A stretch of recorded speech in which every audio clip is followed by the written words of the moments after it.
हरे हरे हरे राम राम राम हरे हरे।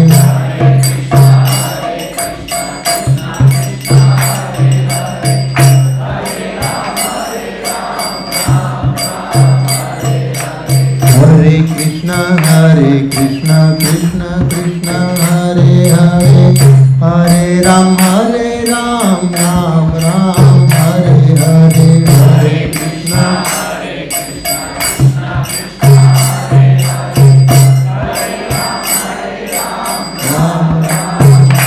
हरे कृष्ण हरे कृष्ण कृष्ण कृष्ण हरे हरे हरे राम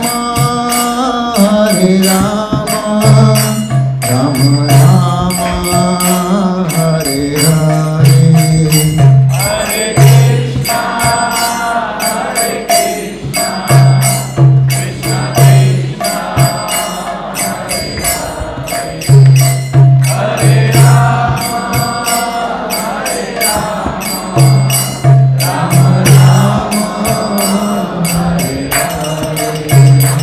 जय राधा गोपीनाथ राधा गोपीनाथ राधा गोपीनाथ राधे।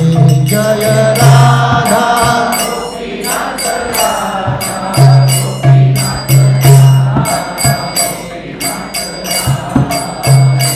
जय विठ्ठल रखुमाई विठ्ठल रखुमाई विठ्ठल रखुमाई जय विठ्ठल रखुमाई जय विठ्ठल रखुमाई विठ्ठल रखुमाई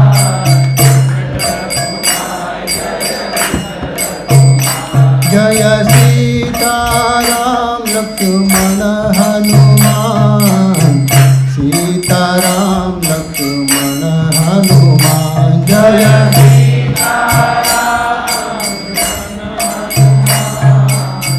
सीताराम लक्ष्मण हनुमान जय जगन्नाथ जगन्नाथ बलदेवा जय सुभद्रा जय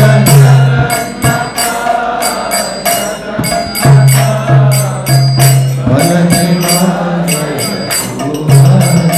निताय गौर हरि बोल हरि बोल हरि बोल निताय गौर हरि बोल निताय गौर हरि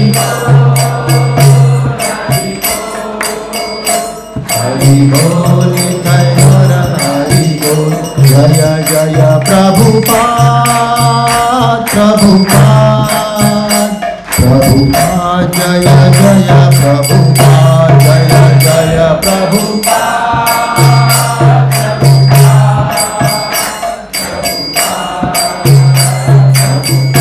जय जय गुरुदेव गुरुदेव गुरुदेव जय जय गुरुदेव जय जय गुरुदेव गुरुदेव जय जय गुरुदेव। हरिनाम संकीर्तन की जय श्री प्रभुपाद की जय।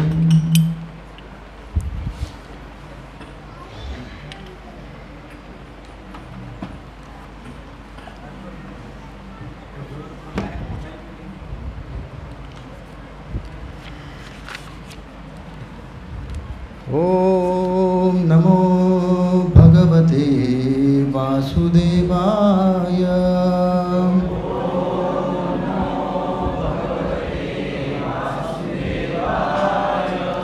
ओम नमो भगवते वासुदेवाय। भगवते वासुदेवाय। ओम नमो भगवते वासुदेवाय।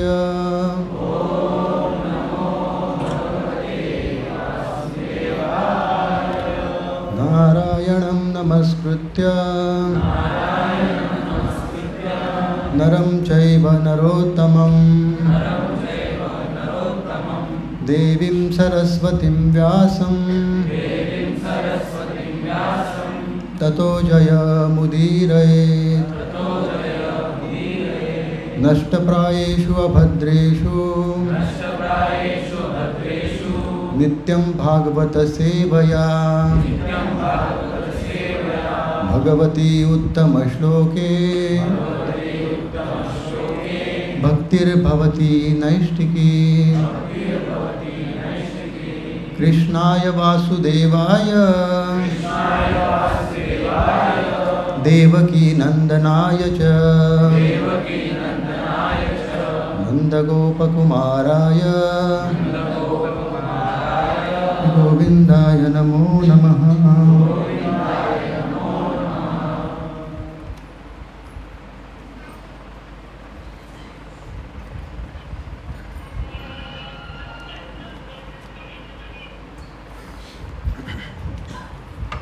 हरे कृष्ण। आज आपण श्रीमद भागवतम मधील पहिला स्कंद दुसरा अध्याय आणि श्लोक क्रमांक 6 पाहणार आहोत।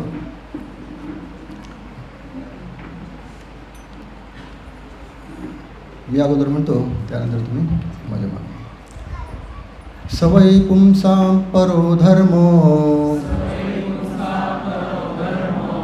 यतो भक्तिर् अधोक्षजे अहैतुक्य अप्रतिहता ययात्मासु प्रसीदति। हरे कृष्ण। शब्दार्थ तथा भाषांतर व तात्पर्य एसी भक्तिवेदांत स्वामी श्रील प्रभुपाद द्वारा। एसी भक्तिवेदांत स्वामी श्रील प्रभुपाद की जय। शब्दार्थ स तो वै खरोखर पुंसा मानवांसाठी परः श्रेष्ठ उदात्त धर्मः धर्म यतः ज्यामुळे भक्ती ही भक्ती अधोक्षजे दिव्यत्वाप्रती अहैतुकी अकारण अप्रतिहता अखंड यया जिने आत्मा सुप्रसिद्धती पूर्णपणे प्रसन्न किंवा तृप्त होतो, ज्यामुळे मनुष्याला परमदिव्य भाषांतर ज्यामुळे मनुष्याला परमदिव्य अशा भगवंतांची प्रेममयी भक्ती प्राप्त होते, तो अखिल मानवजातीचा परमधर्म होय। अशी भक्ती अहेतुकी म्हणजे हेतुरहित आणि अखंड स्वरूपाची असावी। अशा भक्तीने आत्मा पूर्णपणे प्रसन्न होतो।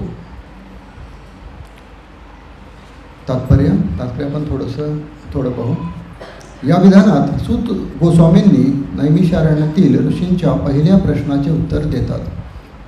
ऋषींनी त्यांना अशी विनंती केली की त्यांनी सांगोपांग सर्व शास्त्रांचा सारांश काढावा आणि असा अतिमहत्त्वाचा भाग प्रस्तुत करावा, ज्यामुळे पतित जीव किंवा सामान्यजन तो सहज रीतीने ग्रहण करू शकतील। ओम ज्ञानतिमिरन्धस्य ज्ञानाञ्जनशलाकया चक्षुरुन्मिलितं येन तस्मै श्रीगुरवे नमः। श्रीचैतन्यमनोभीष्टं स्थापितं येन भूतले स्वयं रूपकदा मह्यं ददाति स्वपदान्तिकं। वन्देऽहं श्रीगुरु श्रीयुतपदकमलं श्रीगुरून् वैष्णवांश श्रीरूपं साग्रजातं सहगणरघुनाथान्वितं तं सजीवं साद्वैतं सावधूतं परिजनसहितं कृष्णचैतन्यदेवं श्रीराधाकृष्णपदान् सहगणललिता श्रीविशाखान्वितांश्च। हे कृष्ण करुणा सिंधो दीनबंधो जगत्पते गोपेश गोपिकाकांत श्रीराधाकांत नमस्तुते। तप्त कांचन गौरांगी श्रीराधे वृंदावनेश्वरी वृषभानुसुते देवी प्रणमामि हरिप्रिये। वाञ्छाकल्पतरुभ्यश्च कृपा सिन्धुभ्य एव च पतितानां वैष्णवेभ्यो नमो नमः। नमो विष्णुपादाय कृष्णप्रेष्ठाय भूतले श्रीमते भक्तिवेदांत स्वामिनिति नामिने। नमस्ते सरस्वती देवे गौरवाणी प्रचारिणे निर्विशेष शून्यवादी पाश्चात्यदेशतारिणे। जय श्री कृष्ण चैतन्य प्रभु नित्यानंद श्री अद्वैत गदाधर श्रीवासादि गौरभक्तवृंद। हरे कृष्णा कृष्णा कृष्णा हरे हरे हरे राम राम राम हरे हरे, हरे कृष्णा कृष्णा कृष्णा हरे हरे, हरे राम राम राम हरे हरे, हरे कृष्णा कृष्णा कृष्णा हरे हरे, हरे राम राम राम हरे हरे।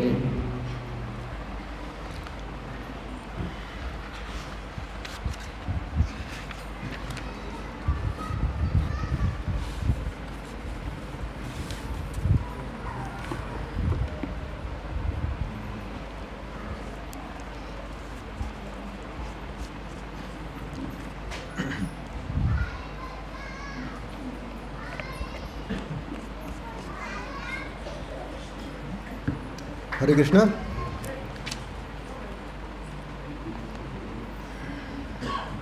मागच्या 2 दिवसापूर्वी भक्ती सिद्धांत सरस्वती ठाकूर जे आपले आचार्य आहेत त्यांचा आविर्भाव दिवस होता, त्यामुळं आज मला त्यांच्याबद्दल थोडं आपण चर्चा करूया। तर भक्ती सिद्धांत सरस्वती ठाकूर हे प्रभुपादांचे गुरु आहेत। हे भक्ती सिद्धांत सरस्वती ठाकूरांचं वैशिष्ट्य काय तर ते खूप विद्वान आहेत। प्रभुपाद म्हणतात की जगातील सर्वात विद्वान व्यक्तींपैकी ते आहेत। जगात प्रभुपाद म्हणतात की 2च व्यक्ती त्यांच्या दृष्टीने सर्वात विद्वान आहेत, त्यापैकी जीव गोस्वामी आणि हे भक्ती सिद्धांत सरस्वती ठाकूर। भक्ती सिद्धांत सरस्वती ठाकूर हे कोण आहेत तर भगवंतांचे नित्य सेवक आहेत। म्हणजे कोण आहेत तर ते नयन मणी मंजिरी म्हणून आहेत, तर ते भगवंतांच्या नित्यसेवेमध्ये असतात। त्यांचा जन्म 6 फेब्रुवारी 1874ला झाला आणि त्यांचा जन्म जो आहे तो जगन्नाथपुरीमध्ये झाला। त्यांचे जे वडील आहेत ते खूप श्रेष्ठ भक्त आहेत, ते आहेत भक्तिविनोद ठाकूर। भक्तिविनोद ठाकूरांनी त्यांच्या जन्माच्या अगोदर जगन्नाथपुरीमध्ये आणि त्याच्या आसपासच्या भागामध्ये 500पेक्षा जास्त त्यांनी जे नामहट्ट केंद्र आहेत, हरिनामाचे नामहट्ट केंद्र, प्रचाराचे केंद्र त्यांनी 500पेक्षा जास्त चालवले होते आणि ते स्वतः वैयक्तिक त्या सर्व केंद्रांवर जाऊन कार्यक्रम घ्यायचे। तर त्यांचं आणि प्रत्येक केंद्रावरती असं म्हटलं जातं की प्रत्येक केंद्रावरती त्यावेळी 2-2 हजार भक्त यायचे। म्हणजे आपण आता बारामतीमध्ये आहे, बारामतीमध्ये आता जास्तीत जास्त 150-200 भक्त आहेत, 300 भक्त आहेत। तर त्यांच्या प्रत्येक कार्यक्रमाला 2000 भक्त असायचे। तर त्यांची जी प्रचाराची जी पद्धत आहे ती खूप वेगळी आणि ते खूप तीव्रतेने प्रचार करतात, त्यामुळं त्यांच्याकडं भक्त आकर्षित होतात। तरीसुद्धा ते जगन्नाथांना त्यांनी काय प्रार्थना केली की माझ्याकडून काही प्रचार होत नाही, जसा तुम्हाला पाहिजे तसा प्रचार माझ्याकडून होत नाही, तर तुम्ही मला कृपा करून असा व्यक्ती द्या की जो मला मदत करेल आणि जो हे जे प्रचाराचं कार्य आहे तो मोठ्या प्रमाणामध्ये पूर्ण जगभर करेल असं त्यांनी प्रार्थना केली। त्यावेळी स्वप्नामध्ये भक्तिविनोद ठाकूरांच्या स्वप्नामध्ये स्वतः जगन्नाथजी आले आणि जगन्नाथजींनी त्यांना सांगितलं की तुम्ही माझे जे शक्ती आहे विमलादेवी, त्या विमलादेवीकडे तुम्ही जावा आणि विमलादेवींना प्रार्थना करा की मला असा पुत्र द्या की जो प्रचार करेल। मग त्यांनी भक्तिविनोद ठाकूरांनी विमलादेवींकडं प्रार्थना केली आणि त्यांना हे भक्ती सिद्धांत सरस्वती ठाकूर हे पुत्र म्हणून लाभले। त्यामुळं त्यांचं नाव जे आहे ना ते विमल प्रसाद किंवा विमला प्रसाद असं त्यांचं सुरुवातीचं नाव आहे, बालपणीचं नाव आहे। तर हे जे विमल प्रसाद आहेत हे 5 वर्षाचे, सगळ्यात महत्त्वाची गोष्ट काय आहे तर ज्यावेळी त्यांचा जन्म झाला त्यावेळी जी नाळ असते ना बाळाची नाळ, तर ती नाळ त्यांची जानव्यासारखी अशी त्यांच्या शरीराला गुंडाळलेली होती आणि जानव्यासारखी असून ते जे हे आहे नाळ आहे ती त्यांच्या शरीरावरती अशी खूण झाली होती। असं म्हटलं जातं की की जो व्यक्तीला अशी खूण आहे जाणवायची नाळेद्वारे झालेली, तो व्यक्ती गुरु म्हणून होण्यास पात्र आहे. माधव संप्रदायामध्ये आत्तासुद्धा माधव संप्रदायामध्ये गुरु म्हणून ज्यावेळी स्वीकारतात त्यावेळी त्या व्यक्तीला अशी जी नाळ आहे ती नाळेची खूण असते शरीरावरती. तर ही एक विशेष गोष्ट आहे. त्याचबरोबर त्यांचं जन्माच्या वेळी ग्रहांची स्थिती जी होती ना ती बुध कुठला योग होता, बुध आदित्य योग. तर जो ज्यांच्या जन्माच्या वेळी जर बुध आदित्य योग असेल तर त्यावेळी काय होतं, बुध योग असल्यानंतर तो व्यक्ती बोलण्यामध्ये खूप प्रवीण असतो, त्यांचं वाक्चातुर्य खूप श्रेष्ठ असतं. तसंच आदित्य योग असल्यामुळं ते म्हणले की ते अजून तीव्रतेने ते कार्य करू शकतात. म्हणजे त्यांचं जे बोलण्याचं कार्य आहे तर ते अधिक तीव्रतेने करू शकतो. त्यानंतर त्यांचं वय ज्यावेळी 5 वर्षाचं होतं त्यावेळी 5 वर्ष नाही 5 महिने 5 महिन्याचं त्यांचं वय होतं. त्यावेळी जगन्नाथांची रथयात्रा निघाली होती आणि जगन्नाथांची रथयात्रा निघाल्यानंतर बरोबर भक्तिविनोद ठाकूरांच्या घराच्या समोर येऊन रथ थांबला.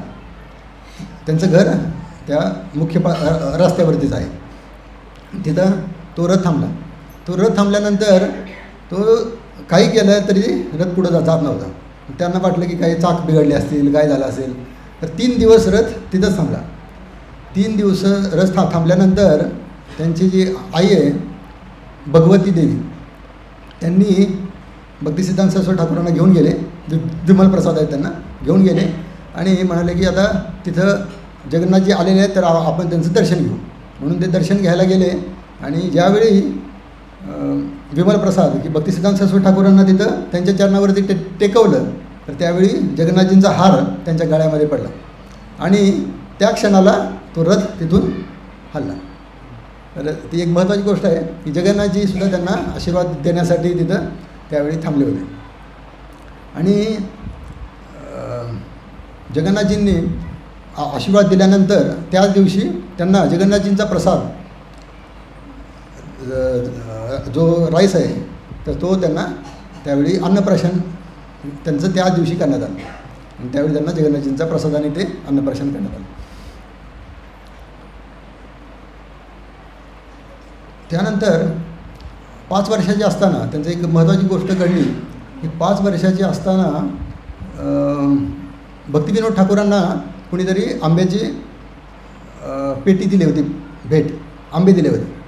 मग त्यांनी ते आंबे घेऊन घरी आले, ठेवले आणि त्यावेळी सिद्धांत सरस्वती ठाकूरांनी ते आंबे जे आहेत ना ते त्यांनी काय केलं, एक आंबा घेतला आणि खाल्ला. तो खाल्ल्यानंतर भक्तिविनोद ठाकूर त्यांना म्हणाले, अरे असं नाही करायचं, आंबा जो आहे ना तो आधी भगवंतांना दाखवला पाहिजे, भगवंतांना नैवेद्य दाखवला पाहिजे आणि मग भगवंताचा प्रसाद आपण स्वीकारला पाहिजे. ती गोष्ट त्यांना एवढी मनाला लागली की त्यांनी त्या 5व्या वर्षी त्यांनी ठरवलं की मी आता इथून पुढं आयुष्यभर कधीच आंबा खाणार नाही आणि त्यांनी ते कधी खाल्ला नाही. तर आपल्याला हे समजलं पाहिजे की त्यांची जी दृढता आहे, त्यांचा जो निश्चय आहे तो किती ठाम आहे. त्यांना आवडणारा सगळ्यात पदार्थ होता आंबा आणि त्यांनी तो फक्त त्यांच्या वडिलांनी सांगितलं की ही गोष्ट भगवंतांना नैवेद्य न दाखवता खाल्लेली आहे. त्यामुळे त्यांनी तो परत कधीच स्वीकारला नाही आयुष्यभर.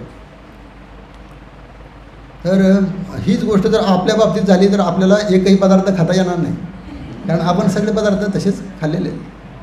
तर आपल्याला समजायला पाहिजे की किती महत्त्वाची गोष्ट आहे की भगवंतांना नैवेद्य दाखवल्याशिवाय आपण कुठलीच गोष्ट म्हणजे प्रसाद असल्याशिवाय खाल्ली नाही पाहिजे. त्यानंतर भक्तिसिद्धांत सरस्वती ठाकूर ज्यावेळी एक गोष्ट राहिली सांगायची, भक्तिसिद्धांत सरस्वती ठाकूरांना त्यानंतर आंबा कधी खाल्ला नाही, परंतु त्यांना कैरीचं जे हे आहे ना चटणी, कैरीची चटणी करून भक्त त्यांना द्यायचे, ते आनंदाने ते स्वीकारायचे. त्याचबरोबर त्यांचं वयाच्या 7व्या वर्षी त्यांची भगवद्गीता पूर्ण मुखोद्गत होती. 700च्या 700 श्लोक त्यांचे पूर्ण पाठ होते. नुसते पाठ नव्हते, अर्थासहित पाठ होते आणि त्यावरती ते टीका करू शकत होते. म्हणजे प्रत्येक श्लोकावरती ते विवेचन देऊ शकत होते, प्रत्येक श्लोक समजून सांगू शकत होते. त्यांनी 5व्या वर्षी मायावादाप्रमाणे या श्लोकाचा मायावादी कशाप्रकारे अर्थ करणार किंवा कशाप्रकारे ते समजून सांगणार तर ते पण सांगायचे. आणि वैष्णवांच्या प्रमाणे ते भगवद्गीतेतील प्रत्येक श्लोकाचा अर्थ कशाप्रकारे असणार हे समजून सांगायचे. मग ते खूप विद्वान होते. ते भगवंतांचे नित्य पार्षद असल्यामुळं त्यांच्याकडे तो जो गुण आहे म्हणजे जे भगवंतांची कृपा आहे ती त्यांच्यावरती पहिल्यापासूनच होती. त्यामुळे ते सामान्य व्यक्तीप्रमाणे त्यांचं आपण मॅच करू शकत नाही त्यांना. ते सामान्य व्यक्तीपेक्षा खूप श्रेष्ठ होते.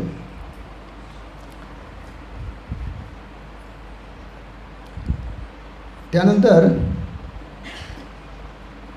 त्यांच्याकडे अजून एक वैशिष्ट्य होतं की त्यांनी इंग्रजी भाषेवरती त्यांचं खूप प्रभुत्व होतं. इंग्रजी भाषेमध्ये त्यावेळी इंग्रजांचं राज्य होतं. त्यावेळी इंग्रजीचे तर त्यांच्याकडं 50 लाख शब्द होते. शब्दसाठा त्यांच्याकडे किती होता? 50 लाख. मी हसुरे म्हणून एक डिक्शनरी बघितली होती लहान असताना आणि ते म्हणायचे की 36,000 हे 26,000 काहीतरी शब्द आहेत, तेवढे शब्द वापरले तर इंग्रजी बोलता येतं है ना. तर यांच्याकडं 50 लाख शब्दसाठा होता. इंग्रजांनासुद्धा कधी काही जर अडचण आली आणि त्यांना जर काही शब्द समजले नाहीत तर ते त्यांच्याकडे जाऊन समजून घ्यायचे. तर ते एवढे विद्वान होते. त्याचबरोबर त्यांचं संस्कृतचं ज्ञानसुद्धा खूप श्रेष्ठ होतं. त्यांनी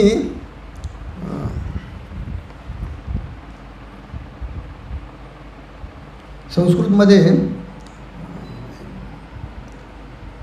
त्यांचे गुरु होते पृथ्वी शर्मा आणि ते पृथ्वी शर्मा आहेत. ते पृथ्वी शर्मांनी त्यांना सिद्धांत कौमुदी म्हणून एक पुस्तक आहे तर ते त्यांना समजून म्हणजे शिकवण्याचं सुरुवात केली. तर त्यांनी ते 3 दिवसामध्ये ते पूर्ण पुस्तक बाय हार्ट केलं. सगळं त्यांना ते समजलं आणि ते काय म्हणाले की हे जे सिद्धांत कौमुदी आहे हे समजण्यासाठी त्यांच्या गुरूंना 1 वर्ष लागलं होतं. ते गुरु म्हणाले की मला स्वतःला हे पुस्तक समजण्यासाठी 1 वर्ष लागलं आणि तुम्ही 3 दिवसामध्ये कसं काय हे तुम्हाला समजलं. तर ते म्हणाले नाही समजलं म्हणले. तर सगळ्यात महत्त्वाची गोष्ट काय आहे की त्यानंतर पाणिनी म्हणून एक संस्कृतमधील एक मोठा ग्रंथ आहे. तर तो पाणिनी ग्रंथ आहे. तर तो ग्रंथ लोक शिकण्यासाठी पूर्ण आयुष्य घालवतात. तर तो ग्रंथ त्यांनी फक्त 14 दिवसामध्ये समजून घेतला आणि त्यावरती ते टिप्पणी करू शकत होते. आणि त्यानंतर त्यांचे गुरु जे आहेत पृथ्वी शर्मा ते सुद्धा म्हणाले की तुमच्यासारखा श्रेष्ठ विद्वान या जगात कुणी नाही. त्यावेळचे एक पंडित होते, पंडित पंचानन अध्याय. हे पंचानन अध्याय म्हणून जे होते ना त्यांना खूप गर्व होता की मी खूप मोठा संस्कृतचा पंडित आहे. म्हणून त्यांनी काय केलं तर त्यावेळच्या लोकांना सवय होती की जाऊन पुढच्या व्यक्तीला काय करायचं तर चॅलेंज द्यायचं आणि म्हणायचं की माझ्याशी तुम्ही डिबेट करून मला परास्त करून दाखवा. तो तुमच्याकडे जे जास्त तुम्हाला वाटतं आहे ना की तुम्हाला संस्कृत येत आहे तर मला तुम्ही परास्त करून दाखवा. अशी त्यावेळीच्या लोकांची वृत्ती होती म्हणा. तर ते पंडित पंचानन अध्याय हे ज्यांनी त्यांना म्हणाले की तुम्ही माझ्याबरोबर वादविवाद करा. भक्तिसिद्धांत सरस्वती ठाकूर म्हणले मला काही त्या वादविवादामध्ये इंटरेस्ट नाही, त्यामुळं मला करू वाटत नाही म्हणले वाद. ते म्हणाले काय घाबरला का मला म्हणले. घाबरला का म्हटल्यावर मग ते म्हणाले ठीक आहे म्हणले तुम्हाला वाटते आपण हे वादविवाद स्पर्धा करूया तर करू म्हणले. ते दोघंजण ज्यावेळी बसले त्यावेळी भक्तिसिद्धांत सरस्वती ठाकूरांनी एकही शब्द म्हणजे त्यांना बोलता येणार नाही अशा पद्धतीने त्यांना संस्कृत भाषेमध्ये त्यांना बोलायला सुरुवात केली. त्यांनी ज्यावेळी बोलायला सुरुवात केली त्यानंतर हे जे 95 अध्याय आहेत यांनी एकही शब्द उच्चारला नाही आणि त्याच ठिकाणी त्यांनी मलमूत्र त्याग केला. म्हणजे एवढे ते घाबरून गेले की ह्यांचं जे ज्ञान आहे हे अफाट आहे, आपण त्याला टच पण करू शकत नाही असं त्यांना ते समजलं. आणि त्यानंतर त्यांचे गुरु हे 95 अध्याय आहेत यांच्या गुरुनं म्हटलं की माझ्या शिष्याचा असा अपमान झाला आहे, मी आता त्यांना हरवणार. म्हणून त्यांचे गुरु आले. त्यांचे गुरु पण त्यांना म्हणाले की मला तुमच्याबरोबर वादविवाद करायचा आहे, तर तुम्ही मला माझ्याबरोबर वादविवाद करायचा. तर ते म्हणाले मला नाही इंटरेस्ट नाही. त्यावेळी ते पण म्हणतात की मला घाबरला का तुम्ही मला. मग ते म्हणतात बरं ठीक आहे म्हणले, जर तुम्हाला वादविवाद करण्याची इच्छा आहे तर करा. मग त्यांनी ती सुरुवात केली. परत त्यांच्या बाबतीत पण सेम घडलं. तर महत्त्वाची गोष्ट अशी आहे की ते भौतिक दृष्टीने आपण जे म्हणतो विद्वान, तर ते सामान्य लोकांपेक्षा खूप पटीने हुशार होते किंवा ते सामान्य लोकांमध्ये आपण त्यांना त्यांची गणती करू शकत नाही असे ते भक्तिसिद्धांत सरस्वती ठाकूर होते. भक्तिसिद्धांत सरस्वती ठाकूरांनी त्यांचा जो अभ्यास आहे तो कशावरती होता, अजून ज्योतिषशास्त्रावरती. भक्तिसिद्धांत सरस्वती ठाकूरांचा अभ्यास ज्योतिषशास्त्रावरती होता. ज्योतिषशास्त्रामध्ये ते इतके तरबेज होते की ते सूर्याची स्थिती बघून सांगायचे की ह्या झाडाचा कुठला आंबा खाली पडणार. म्हणजे विशेष आहे की झाडावरचा आंबा खाली पडणार. आपल्याला त्यांना जर समजा कोणी हात दाखवायला गेले आणि म्हणाले की बाबा माझं हे बघून मला तुम्ही सांगा की माझं भविष्य काय, त्यावेळी ते काय म्हणायचे, श्री जगन्नाथ बलदेव सुभद्रा की जय. तर ते काय म्हणायचे की जे काय आहे ते हरींची हरींच्या इच्छेप्रमाणे होईल. ते कधीसुद्धा भविष्य कुणाचं सांगत नसायचे. त्यांना जरी माहीत असलं तरी ते कधी कुणाला सांगत नसायचे. त्यांचे शिष्य आहेत ना, त्यांना माहीत असायचं की हे शिष्य परत ग्रस्त होणार आहेत. म्हणजे तिथं मंदिरामध्ये जॉईन व्हायला आले त्यांना माहीत असायचं की हे ग्रस्त होणार आहेत, पण तरीसुद्धा ते म्हणायचे या जॉईन करा, जप करा आणि ते सुरुवात करायची. तर सगळ्यात महत्त्वाचं काय ते म्हणायचे, कुणी जरी त्यांना विचारलं तर म्हणायचे हे हरींची इच्छा त्याप्रमाणे घडणार म्हणले. आणि ते कुणालाही कुणाचं भविष्य सांगत नसायचे.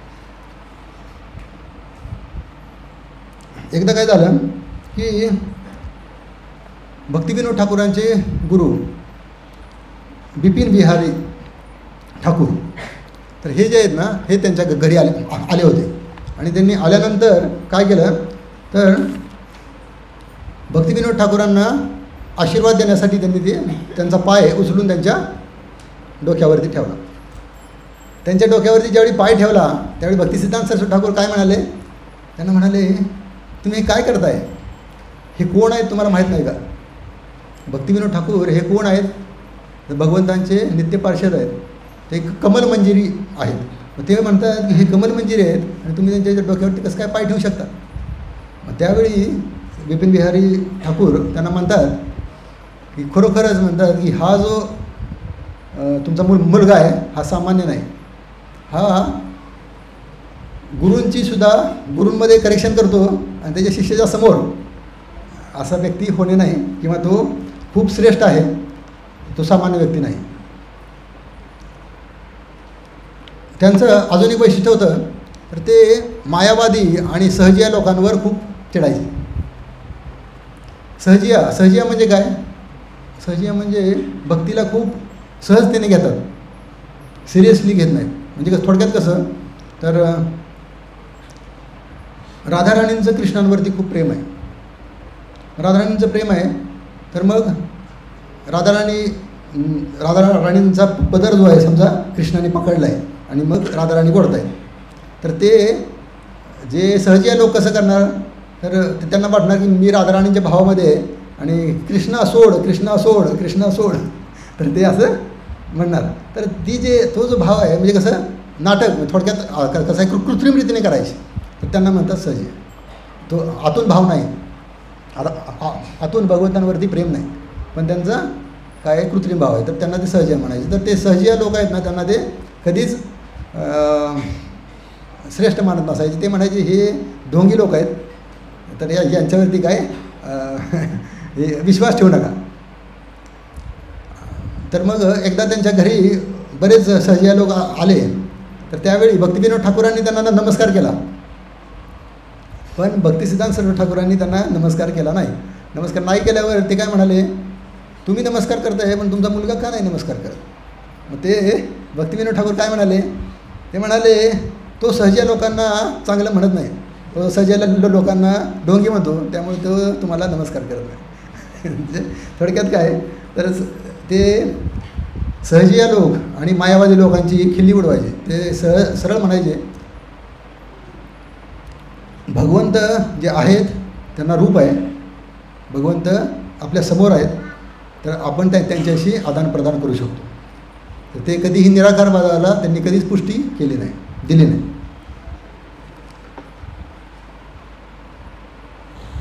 त्यांनी त्यांच्या वडील आहेत, त्यांनी त्यांना काय सांगितलं की तुम्ही दीक्षा जी घ्यायची आहे ना, तर ती कुणाकडून घ्या, गौर किशोरदास बाबाजी महाराज. गौर किशोरदास बाबाजी महाराज भक्तिसिद्धांत सरस्वती ठाकूरांच्या शेजारी त्यांचा फोटो. तर गौर किशोरदास बाबाजी महाराजांकडून दीक्षा घ्या असं भक्तिविनोद ठाकूरांनी सांगितल्यानंतर ते काय करतात, तर त्यांच्याकडे जातात. आणि त्यांच्याकडे गेल्यानंतर ॲक्च्युली गौर किशोरदास बाबाजी महाराज आहेत ना, हे वरवर पाहता ते काय आहेत, तर अशिक्षित, म्हणजे त्यांनी जगाच्या समोर कधीच वाचलेलं नाही किंवा त्यांनी विद्वत्ता दाखवलेली नाही. तर ते ज्यावेळी भेटले त्यांना, त्यावेळी ते म्हणाले की माझ्याकडून तुम्हाला कशाला पाहिजे दीक्षा, मी आहे अशिक्षित आहे, तुम्ही खूप विद्वान आहे आणि माझ्याकडून दीक्षा मी देण्यास पात्र नाही, मी नाही देऊ शकणार. तर मग ते म्हणतात, नाही म्हणतात, तुमची जी रुची आहे नामामध्ये, ती रुची माझ्यामध्ये नाही, त्यामुळं मला तुम्ही दीक्षा द्या. ते म्हणतात नाही मी देऊ शकणार नाही. मग ते म्हणतात की माझ्या वडिलांनी सांगितलं आहे. त्यांचे वडील कोण आहेत, भक्तिविनोद ठाकूर, त्यांचे गुरु आहेत गौर किशोरदास बाबाजी महाराज. मग त्यामुळं ते म्हणतात ठीक आहे, त्यांनी सांगितलं आहे, तर मी काय करतो, चैतन्य महाप्रभूंना विचारतो. चैतन्य महाप्रभूंनी जर हो म्हणलं तर मी तुम्हाला दीक्षा देईन. मग ते दुसऱ्या दिवशी जातात आणि म्हणतात की चैतन्य महाप्रभू त्यावेळी नव्हते बरं का, म्हणजे चैतन्य महाप्रभू 500 वर्षापूर्वी हुफून गेलेत. आणि ही जी गोष्ट घडलेली आहे ती आत्ता 100 वर्षापूर्वी, 100 पण नाही, 100 125 वर्षापूर्वी, 150 वर्षापूर्वी घडलेली गोष्ट. म्हणजे ही जी आहे ना, तर त्यावेळी चैतन्य महाप्रभूंशी चर्चा करणे किंवा चैतन्य महाप्रभूंना स्मरण करणे आणि त्यांच्याशी बोलणे, तर ही पण गोष्ट सामान्य व्यक्तीची नाही. ते काय म्हणतात की मी महाप्रभूंना विचारतो, त्यांनी जर होकार दिला तर मी तुम्हाला दीक्षा देईन. मग ते दुसऱ्या दिवशी परत जातात आणि दुसऱ्या दिवशी त्यांना परत म्हणतात की मला दीक्षा द्या. काय म्हणाले महाप्रभू. मग ते महाप्रभू काय म्हणाले, तर ते म्हणतात, महाप्रभू म्हणाले दिली तरी चालेल, नाही दिली तरी चालेल. म्हणजे ते म्हणतात की अजून त्यांनी काही ठाम सांगितलं नाही द्यायलाच पाहिजे म्हणून. मग परत म्हणले मी विचारतो म्हणले, परत विचारतो एकदा, त्यांनी जर सांगितलं द्या तर देतो. मग ते परत तिसऱ्या दिवशी गेले आणि मग परत त्यांनी गेल्यानंतर मग त्यांनी म्हणाले की चैतन्य महाप्रभूंनी सांगितलं आहे की दीक्षा द्या. मग त्यांना शिष्य म्हणून स्वीकारलं. ॲक्च्युली कसं आहे, गुरु जे आहेत ना, ते गुरु शिष्याचं काय बघत असतात, समर्पण. त्यांचं गुरुप्रती किती समर्पण आहे आणि त्यांची किती आतुरता आहे दीक्षा घेण्याची, तर हे ते पाहतात. त्यांची परीक्षा घेतात. तर शिष्याचं ते कर्तव्य आहे की शिष्याने पात्र झालं पाहिजे आणि त्या परीक्षेमध्ये पास व्हायला पाहिजे. तर भक्तिसिद्धांत सरस्वती ठाकूरांनी त्यांच्याकडून दीक्षा घेतली आणि त्यानंतर त्यांनी थोड्या दिवसानंतरच भक्तिविनोद ठाकूरांनी सुद्धा हे भौतिक जग सोडलं. गौर किशोरदास बाबाजी महाराजांनी सुद्धा हे जग सोडलं. हे जग सोडल्यानंतर भक्तिविनोद ठाकूर भक्तिसिद्धांत सरस्वती ठाकूर म्हणाले की मी आता काय करायला पाहिजे. त्यांच्या गुरूंनी त्यांना सांगितलं होतं, भक्तिविनोद ठाकूरांनी पण सांगितलं होतं की तुम्ही काय करायचं आहे, तर हे जे चैतन्य महाप्रभूंची मिशन आहे ती पुढं वाढवायचे आणि सगळीकडं हरिनामाचा प्रचार करायचा, हे त्यांनी सांगितलं. तर त्यांनी सांगितल्यामुळं मग ते म्हणाले की मी पात्र नाही. भक्ती सिद्धांत सरस्वती ठाकूर काय स्वतःला म्हणाले, मी पात्र नाही. त्यांचे भगवद्गीता भागवतम मुखोद्गत आहे, ते सहज टीका करू शकतात, सहज समजून सांगू शकतात, पण ते म्हणतात की मी पात्र नाही. आणि मग त्यांनी पात्रता मिळवण्यासाठी त्यांनी काय केलं, त्यांनी ठरवलं की मी जोपर्यंत मला वाटत नाही की मी योग्य व्यक्ती, योग्यता माझ्यामध्ये आली नाही, तोपर्यंत मी रोज 192 माळा जप करणार. ते रोज 192 माळा जप करायचे. त्यामध्ये ते कसं करायचे, 64 माळा जप आहे ना, तो 64 माळा जप मोठ्याने करायचे. हरे कृष्ण कृष्ण कृष्ण हरे हरे, हरे राम राम राम हरे हरे. त्यानंतर राहिलेले 64 माळा कसं करायचे, हळू करायचे, म्हणजे फक्त कानाला आपल्याला ऐकायला येईल असं. हरे कृष्ण कृष्ण कृष्ण हरे हरे, हरे राम राम राम हरे हरे असं करायचे. आणि राहिलेल्या 64 माळा कसं करायचे, मनामध्ये करायचे. अशा प्रकारे हरिदास ठाकूरसुद्धा 192 माळा करायचे. यांनी ह्या 192 माळा तर करायचे, पण त्याचबरोबर त्यांनी एक नियम केला होता की मी त्या दिवशी म्हणजे रोज काय करणार, तर माझ्या मुखामध्ये म्हणजे हात मागं बांधायचे आणि तोंडाने असं करून प्रसाद घ्यायचे. मग त्यांनी एका वेळी त्यांच्या तोंडामध्ये जेवढा प्रसाद येईल तेवढाच प्रसाद ते ग्रहण करायचे पूर्ण दिवसात, आणि त्याबरोबर 192 माळा करायचे. तर हा त्यांचा नियम कंटिन्यू 10 वर्ष सलग चालू होता. 10 वर्षानंतर त्यांच्याकडं कुंजविहारी दास म्हणून एक व्यक्ती होते. त्यांना भक्तिसिद्धांत सरस्वती ठाकूरांना भेटायचं होतं आणि त्यांच्याकडून त्यांना दीक्षा घ्यायची होती, त्यांच्याकडून त्यांना समजून घ्यायचं होतं. तर त्यासाठी मग ते कुंजविहारी दास तिथं कुठं गेले, तर ते गंगा नदीच्या किनारी म्हणजे नवद्वीपला होते. त्यावेळी त्यांनी चौकशी केली सगळीकडे की मला हे कुठं भेटणार, भक्तिसिद्धांत सरस्वती ठाकूर. भक्तिसिद्धांत सरस्वती ठाकूर जे आहेत ते सगळे लोक म्हणाले की ते नदीच्या किनारी, गंगा नदीच्या किनारी तुम्हाला कुठेही भेटतील. आणि त्यांना ओळखायचं कसं, तर ते नेहमी म्हणत असणार गौरांग नित्यानंद, गौरांग नित्यानंद असं म्हणत रडत असणार. त्यांच्या डोळ्यातून नेहमी अश्रुधारा निघत असणार. तर असा व्यक्ती तुम्हाला दिसला तर समजायचं की ते कोण आहेत, भक्तिसिद्धांत सरस्वती ठाकूर आहेत. मग त्यांनी पहिल्या दिवशी गेले, दुसऱ्या दिवशी गेले, शोधलं, पण त्यांना कुठंच भेटलं नाही. मग त्यांनी हे जे कुंजविहारी दास आहेत त्यांनी काय केलं, तर चैतन्य महाप्रभूंना प्रार्थना केली की महाप्रभू तुम्हीच मला त्यांची भेट घालून द्या आणि तर ते मला भेटतील.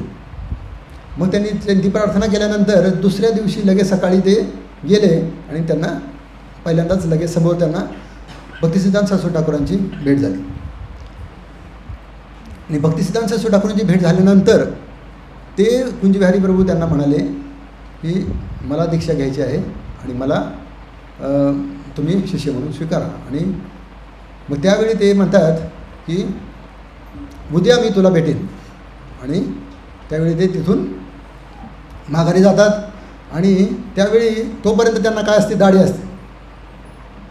भक्तिसिद्धांत सरस्वती ठाकूर दाढी करत नसायची, तोपर्यंत त्यांना खूप दाढी वाढलेली होती आणि त्यांचा ड्रेस जो आहे तो पांढरा असायचा. पण त्या दिवसानंतर दुसऱ्या दिवशी ते आले त्यावेळी त्यांनी पूर्ण शेव केलं, मग पूर्ण त्यांनी दाढी केली. आणि दाढी केल्यानंतर त्यांनी त्यांचा जो ड्रेस आहे तो पांढरा जो ड्रेस होता तो त्यांनी भगवा ड्रेस घालायला सुरुवात केली, घातला. आणि भगवा ड्रेस कसा होता, तर तो डार्क नाही, तो फेंट भगवा होता. डार्क भगवा जो आहे ना तो अग्नीचं प्रतीक आहे, म्हणून त्यांनी फेंट भगवा कलर जो आहे ना तो कशाचं प्रतीक आहे, तर भगवंतांच्या प्रती जो प्रेम आहे तर त्या प्रेमाचं प्रतीक आहे. तर त्यामुळं तो जो कसला फिकट केशरी असा कलर त्यांनी कलरचा हे घातलं. आणि आपला जो गवळीय संप्रदाय आहे, जे इस्कॉन आता आहे, हे त्यावेळीपासून ब्रह्मचारी जे आहेत ना, जो भगवा ड्रेस घालतात, तर ते त्यावेळीपासून चालू झालं. त्याच्या अगोदरचे जर तुम्ही सगळे आचार्य बघितले तर त्यांचा सगळ्यांचा ड्रेस कसा आहे, पांढरा आहे. तिथून पुढं मात्र भगवा ड्रेस प्रत्येकजण घालायला सुरुवात केली. आणि ते का घालायला लागले? भक्तिसिद्धांत सरस्वती ठाकूरांनी बघितलं की ह्या जगातले जे भौतिक लोक आहेत ते काय करत आहेत की भगव्या रंगाचा ड्रेस घातल्यानंतर त्यांचा आदर वाढतो. पांढरा ड्रेस घातल्यावर तो आदर राहत नाही. म्हणून त्यांना बघितल्यानंतर, त्यांच्यासमोर गेल्यानंतरच त्यांना आदर वाटला पाहिजे, म्हणून त्यांनी तो ड्रेसमध्ये बदल केला. म्हणजे ते ऐकायला पण तयार होते असं. तर भक्तिसिद्धांत सरस्वती ठाकूर त्यांनी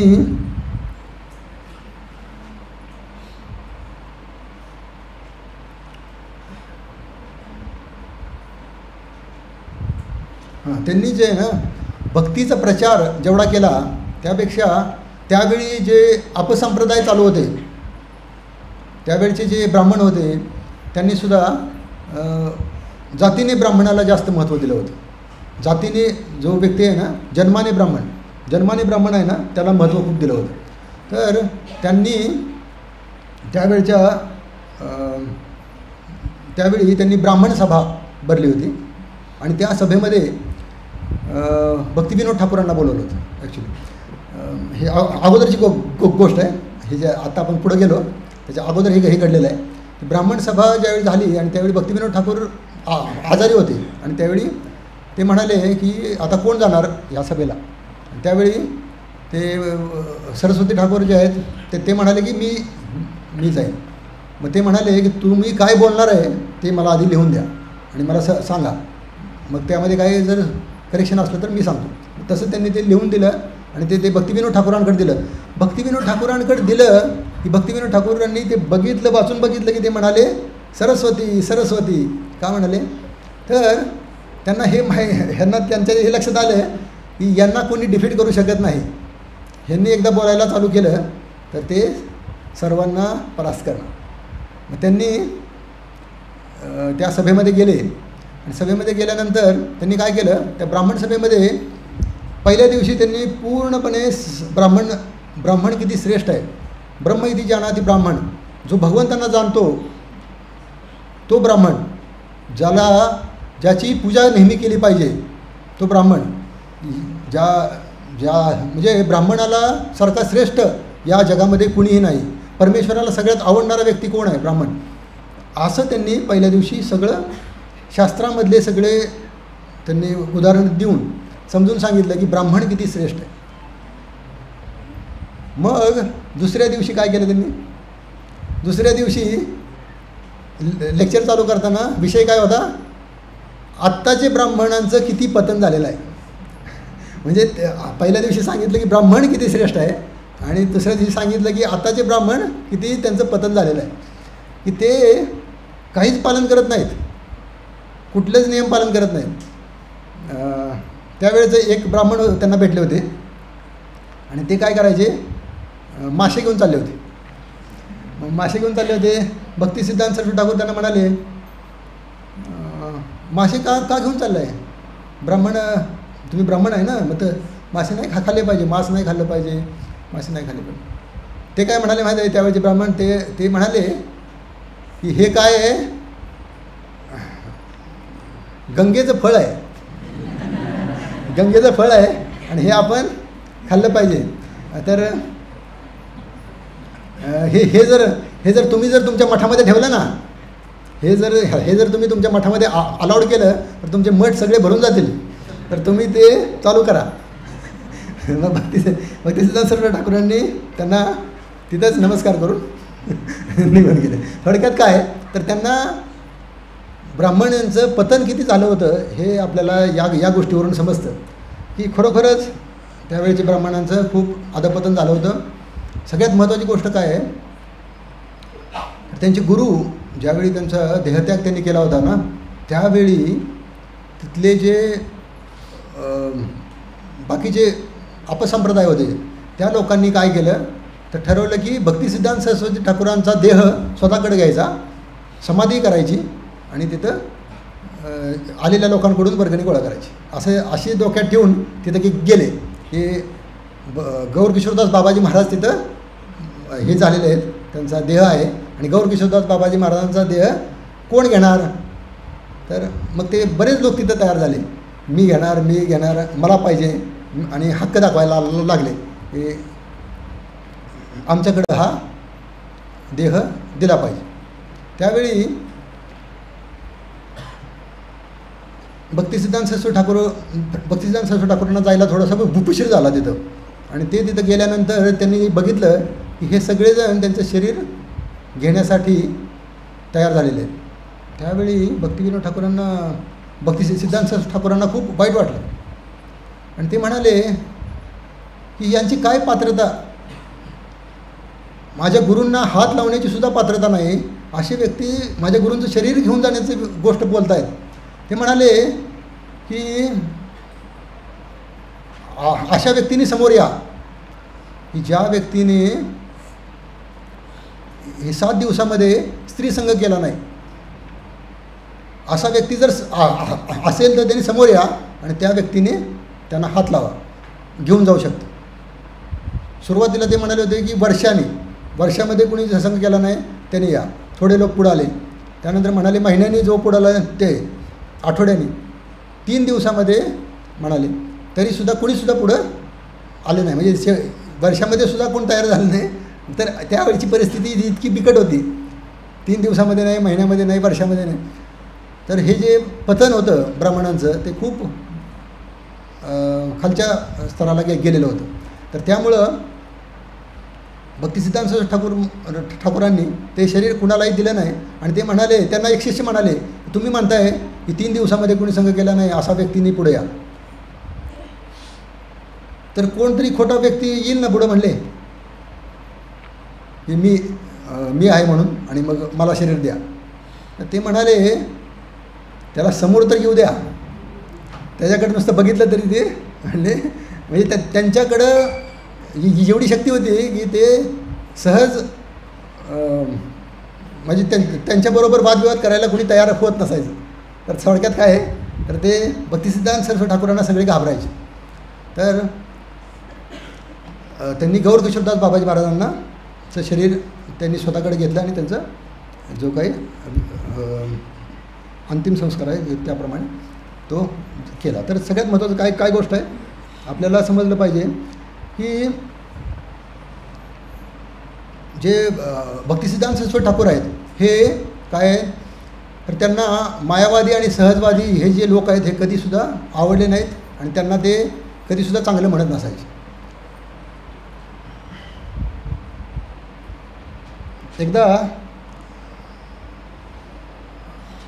काय झालं की ज्यावेळी त्यांनी मठ स्थापन केले, भक्तिसिद्धांत सरस्वती ठाकूरांनी मठ स्थापन केले, ते मठ स्थापन केल्यानंतर त्या मठाचं त्यांनी नाव काय दिलं, गौडीय मठ. आणि ते गौडीय मठ स्थापन करायला सुरुवात केल्यानंतर त्यांनी एकाच वेळी 60 राधाकृष्णांच्या मूर्ती आहेत ना त्याची ऑर्डर कुठे दिली, जयपूरला. 60 म्हणजे एक मंदिर स्थापन करायचं आहे पण ऑर्डर किती दिली, 60. त्यांना माहीत आहे की मला एवढी मंदिरं लवकरात लवकर स्थापन करायची. तर ते खूप मोठे म्हणजे प्रचारक होते आणि त्यांनी पूर्ण भारतामध्ये 64 मंदिरं, 64 मठ स्थापन केले. तर त्यावेळच्या ब्राह्मणांनी त्यांना मारण्यासाठी 25,000 रुपये एका पोलिसाला देऊन सांगितलं की तुम्ही कुणीही मध्ये येऊ नका, आम्ही ह्यांना मारणार. म्हणजे इथून त्यांचा कार्यक्रम संपला की ते बाहेर पडल्यानंतर आम्ही त्यांना मारणार. आणि ते पैसे देऊन त्यांनी नियोजन केलं होतं. ते नियोजन केल्यानंतर त्या पोलिसांना सुद्धा ते पैसे घेतले आणि पैसे घेऊन त्यांनी काय केलं, पैसे घेऊन भक्तिसिद्धांत सरस्वती ठाकूरांकडे गेले आणि त्यांना सांगितलं की तुम्हाला मारण्यासाठी हे लोक येणार आहेत, तर तुम्ही थोडंसं सतर्क राहा. तर महत्त्वाची गोष्ट काय आहे, तर ते म्हणजे ते पोलीससुद्धा कोण आहेत, तर त्यांच्या बाजूनीच आहेत किंवा भक्त आहेत. त्यांनी त्यांना सांगितलं किंवा भगवंतांनी त्यांना ती बुद्धी दिली आणि त्यांना ते सांगितलं. त्यांना सांगितल्यानंतर एक विशेष गोष्ट काय घडली, तर ही गोष्ट समजल्यानंतर त्यांच्या शिष्यांनी, भक्ती सिद्धांत सरस्वती ठाकूरांचे शिष्य आहेत, आता मला त्यांचं नाव नाही माहीत, तर ते शिष्य केशव प्रभू का काहीतरी असं नाव आहे, तर ते पुढं आले आणि ते म्हणाले की महाराज तुम्ही जाऊ नका पुढं बाहेर, तुम्ही काय करा, माझा ड्रेस तुम्ही घाला आणि तुमचा ड्रेस मी घालतो, माझा चेहरा तुमच्यासारखाच आहे आणि मी भक्तिसिद्धांत सरस्वती ठाकूर आहे म्हणून असं मी म्हणून पुढे जातो म्हणे. मग त्यांनी तो ड्रेस बदलला आणि भक्तिसिद्धांत सरस्वती ठाकूर मागून गेले आणि हे पुढून गेले भक्त. आणि ते भक्त पुढून गेल्यानंतर त्यांनी काय केलं, तर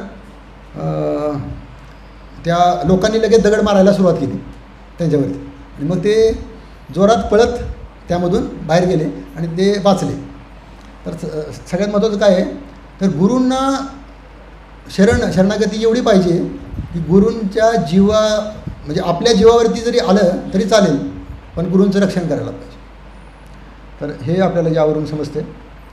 त्याचबरोबर ज्यावेळी ब्राह्मण सभा, मगाशी आपला विषय राहिला, ब्राह्मण सभा ज्यावेळी झाली त्यावेळी दुसऱ्या दिवशी काय झालं होतं, त्यांनी आत्ताच्या ब्राह्मणांचं किती पतन झालं आहे ते त्यांनी सांगितलं.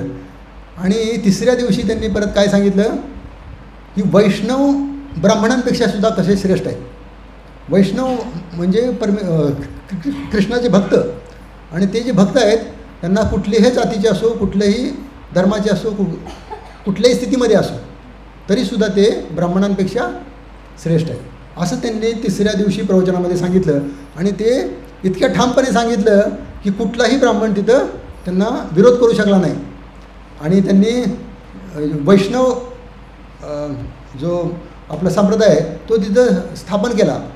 आणि ते झाल्यानंतर तिथले जे लोक आहेत ना, इतके उत्साही झाले. ते म्हणाले की इतक्या दिवसामध्ये एकही व्यक्ती नव्हता की जो भक्तीला एवढ्या चांगल्या प्रकारे प्रस्तुत करू शकत होता.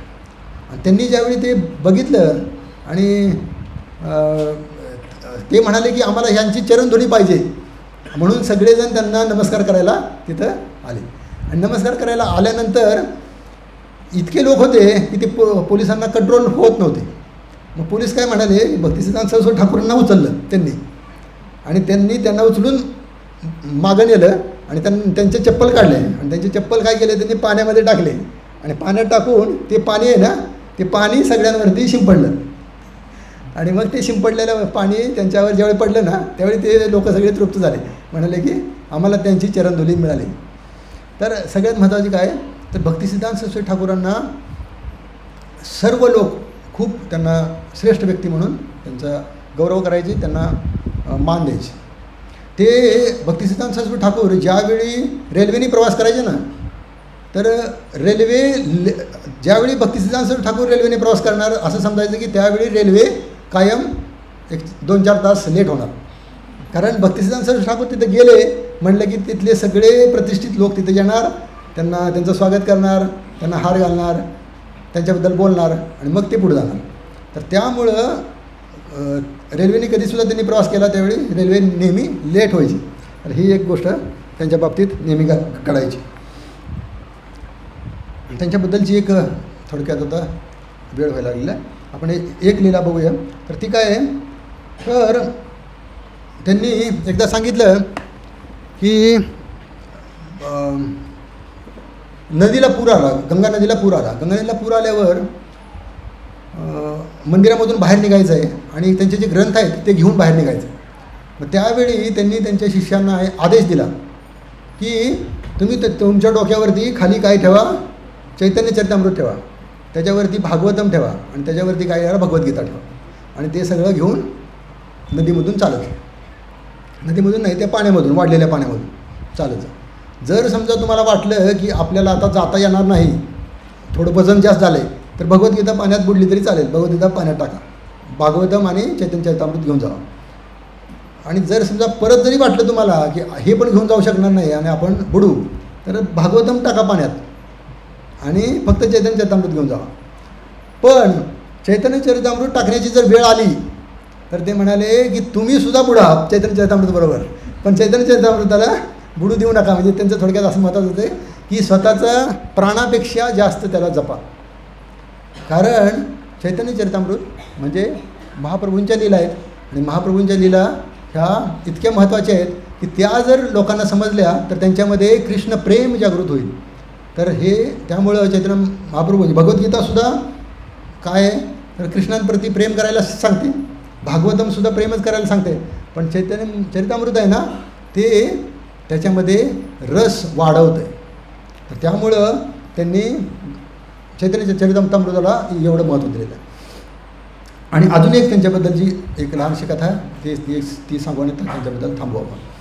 तर एक लहानशी कथा काय आहे तर त्यामध्ये ते रोज रात्री भक्तिसिद्धांत सरस्वती ठाकूर त्यांच्या मठामधून काय करायचे, बाहेर जायचे, निघून जायचे. सगळे भक्त विचार करायचे की हे बाहेर कुठं जात आहे. एक दिवशी काय झालं तर ते बाहेर गेल्यानंतर त्यांच्या मागं लपत लपत गेले आणि त्यांनी बघितलं की ते बाहेर जाऊन गावाच्या बाहेर जात आहेत, जंगलामध्ये जात आहेत. आणि तिथं गेल्यानंतर तिथं एक असा दिव्य प्रकाश आहे आणि त्या प्रकाशाच्या तिथं जाऊन ते तिथं थांबत आहेत आणि नंतर सकाळी ते माघारी येत आहेत. आणि त्यांनी बघितलं की ते सगळे जे त्यांच्या शेजारी बरेच लोक जमलेले आहेत आणि त्यांचं शरीर कसं आहे, दिव्य आहे, त्यांच्या शरीरामधून प्रकाश निघतो आहे, हे त्यांनी बघितलं. आणि ते बघितल्यानंतर दुसऱ्या दिवशी ते गुरु महाराजांच्या जवळ जातात आणि सरस्वती ठाकूरांना म्हणतात की महाराज हे कसं म्हणजे तुम्ही जी रात्री जाताय हे तुमच्याबरोबर जे लोक आहेत ते कोण आहेत, त्यांच्या शरीरामधून प्रकाश निघतो आहे ते कोण आहेत. मग ते म्हणाले की कुणाला सांगू नका, मी जे कृष्णाच्या लीला आहेत ते सांगण्यासाठी जायचो आणि ते कुणाला सांगायचो तर महाप्रभूंचे जे पार्षद आहेत त्यांना मी सांगण्यासाठी जातो म्हणजे रात्री असं ते त्यांनी सांगितलं. तर महत्त्वाची गोष्ट असं आहे की भक्तिसिद्धांत सरस्वती ठाकूर हे कोण आहेत, नयन मणिमंजिरी, आणि ते कायम त्या भावामध्ये आहेत भगवंताची सेवा करण्याच्या आणि ते कायम त्यांच्या सेवेमध्ये आहेत, नित्य त्यांची सेवा करतायत. म्हणजे रात्री ते जाऊन प्रवचन करत आहेत, दिवसभर यांच्याबरोबर आहेत, दिवसभर पण सेवा करत आहेत. तर आपल्याला यामधून समजलं पाहिजे की ते खूप काय आहेत, श्रेष्ठ भक्त आहेत. आणि आपण त्यांच्या संप्रदायामध्ये आहे की ज्यांनी हे चैतन्य महाप्रभूंचे किंवा हे जे महाप्रभूंची जी इच्छा आहे की सर्वत्र होय मोर नाम है ना, सगळीकडं काय व्हायला पाहिजे, भगवंतांचं नाव पसरलं पाहिजे, प्रत्येक घरामध्ये भगवंतांचं नाव गेलं पाहिजे. तर ही गोष्ट त्यांनी सुरुवात केली आणि त्यांनी पाया रचला कशा प्रकारे प्रचार केला पाहिजे. आणि त्यांनी प्रभुपादांनासुद्धा म्हणजे प्रभुपादांचे ते आदर्श असल्यामुळं प्रभुपादांनी त्यांच्याकडून ती गोष्ट शिकून त्यानंतर पुढं इस्कॉनमध्ये ती परिवर्तित केली. आणि इस्कॉन चांगल्या रीतीने त्यांचं जे गौडीय मठ जे आहे ना ते गौडीय मठाकडून त्यांनी आदर्श घेतला आणि त्याप्रमाणेच इस्कॉन स्थापन केलं. आणि त्याच्यामधल्या ज्या त्रुटी आहेत ते त्यांच्या लक्षात आल्या होत्या आणि त्यांनी त्या इस्कॉनमध्ये कमी केल्या. आणि त्यामुळं इस्कॉनमध्ये परत कधी जे गौडी मठामध्ये जे वादविवाद झाले तसे इस्कॉनमध्ये होत नाहीत. त्याचं कारण आहे प्रभुपादांनी त्यामध्ये सुधारणा केली. ठीक आहे, खूप साऱ्या गोष्टी आहेत त्यांच्याबद्दल सांगण्याच्या, पण आपल्याकडे आता वेळ कमी आहे. आपल्याला आपला विषय जो आहे तो आहे परमधर्म. आपला परमधर्म काय तर भक्तिसिद्धांत सरस्वती ठाकूर की जय. तर आपल्याला इथं आपण थांबलं पाहिजे त्यांच्यावर आणि आपण आपल्या आता आजचा जो विषय आहे त्याबद्दल आपण चर्चा करू. आजचा आपला महत्त्वाचा विषय परमधर्म काय आहे. आपला परमधर्म काय आहे. सवय पुंसा परो धर्म यथा भक्तीर अधोक्षजे आहे तो की अप्रतिहता ययात्मासु प्रसिद्धते. आपल्याला इथं सांगितलेलं आहे सरळ की परमधर्म काय आहे. तर जो सर्वांची काळजी करतो, काळजी घेतो, त्याच्यावरती प्रेम करतो ना, त्याची जो भक्ती करतो तोच सगळ्यात मोठा धर्म आहे. मग सगळ्यांची काळजी करणारे कोण आहेत? अधोक्षज शब्द वापरलेला आहे त्यांनी, अधोक्षज भगवंतांसाठी. तर परम दिव्य अशा भगवंतांची प्रेममयी भक्ती प्राप्त होते तो अखंड मानवजातीचा परमधर्म आहे. तर ज्यामुळं भगवंतांप्रती भक्ती निर्माण होते, भगवंतांप्रती प्रेम निर्माण होतं, असं कार्य म्हणजे काय? धर्म, परमधर्म. परमधर्म, परोधर्म, नुसतं धर्म नाही, परोधर्म. तर आपल्याला आपण आता परमधर्म काय आहे हे आपल्याला समजते. तर आपल्याला पहिली गोष्ट म्हणजे माहीत पाहिजे की धर्म काय आहे, धर्म म्हणजे काय. तर मग आपल्याला परमधर्म काय आहे ते आपल्याला समजेल. धर्म म्हणजे काय? तर धर्म म्हणजे काय हे सांगण्यासाठी मी तुम्हाला एक छोटं एक प्रश्न विचारतो. मला सांगा, घरामध्ये सगळेजण आनंदी कसे राहतील? पती पत्नी आनंदी कसे राहतील? मुलं आनंदी कसे राहतील? कुणाला काय वाटते? एक उत्तर द्या. हां, हर्षद प्रभूंनी सांगितले काय त्यांनी सांगितलं? एकमेकांवर प्रेम करू, है ना. जर तुमच्यामध्ये काय असलं? प्रेम असलं, एकमेकांमध्ये आदर असला, तर तुम्ही काय करू शकता? तर त्या घरामध्ये काय राहील? सुख राहील, आनंद राहील, समाधान राहील. तर आपल्याला आनंदी जर राहायचं असलं तर काय करायला पाहिजे? मग प्रेम करायला पाहिजे. आणि प्रेम करणं म्हणजे काय? थोडक्यात आता पत्नी आहे आणि पती आहे, पत्नी आणि पती आहे. तर पत्नी आणि पतीचं प्रेम आहे. प्रेम आहे म्हणजे काय? प्रेम आहे म्हणजे काय? प्रेम आहे म्हणजे सेवा, सर्विस, है ना. तर प्रेम आहे म्हणजे सेवा करणे. थोडक्यात कसं आहे, आज ही भाजी आणा, है ना, आणा तर आणा. मग ते तुम्हाला ऐकायला लागणार, कारण तुम्हाला त्यांची काळजी आहे. त्यांनी सांगितले, ऐकलं पाहिजे, है ना. तर एकमेकाचे मन जपणं, है ना, आदर देणं, त्यांच्याप्रती सेवा करणं, है ना. तर त्यामुळं काय होतं? प्रेम वाढतं, है ना. तर आणि त्यामधून काय मिळतं? आनंद मिळतो, समाधान मिळतं. आपल्याला सुद्धा आपला स्वभावच तो आहे. आपला स्वभाव काय आहे? प्रेम करणे. आपला स्वभाव आहे प्रेम करणे. जीवेर स्वरूप आहे कृष्णेर नित्य दास. मग दास आहे, दास का म्हणलेला आहे?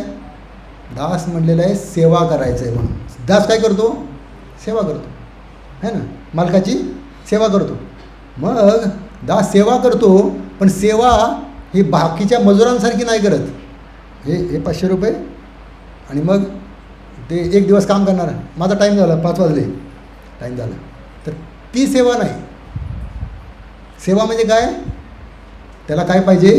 प्रेम पाहिजे. प्रेम असलं तर सेवा होईल, अशी नाही सेवा होत. त्याला सेवा म्हणतच नाहीत, है ना. त्याला जॉब म्हणतात, काम, है ना, वर्क. त्याला सेवा नाहीत म्हणत, बाकीचं जे आहे त्याला. तर काय आहे सेवा म्हणजे काय? तर त्यामध्ये प्रेम पाहिजे. प्रेम असलं तर सेवा घडणार, प्रेम नसलं तर सेवा घडणार नाही. तर आपण कोण आहे? भगवंतांचे दास. दास म्हणजे सेवक. सेवक आहे म्हणजे आपलं काम काय आहे? सेवा करणे. सेवा करायची असली तर काय पाहिजे आपल्याकडं? प्रेम, है ना. आणि ते आपल्यामध्ये आहे. नित्यसिद्ध कृष्ण प्रेम साध्य कबून होय, श्रवणादी शुद्ध चित्ते करिये उदय. आपल्यामध्ये ते प्रेम ऑलरेडी आहे. फक्त प्रॉब्लेम काय आहे?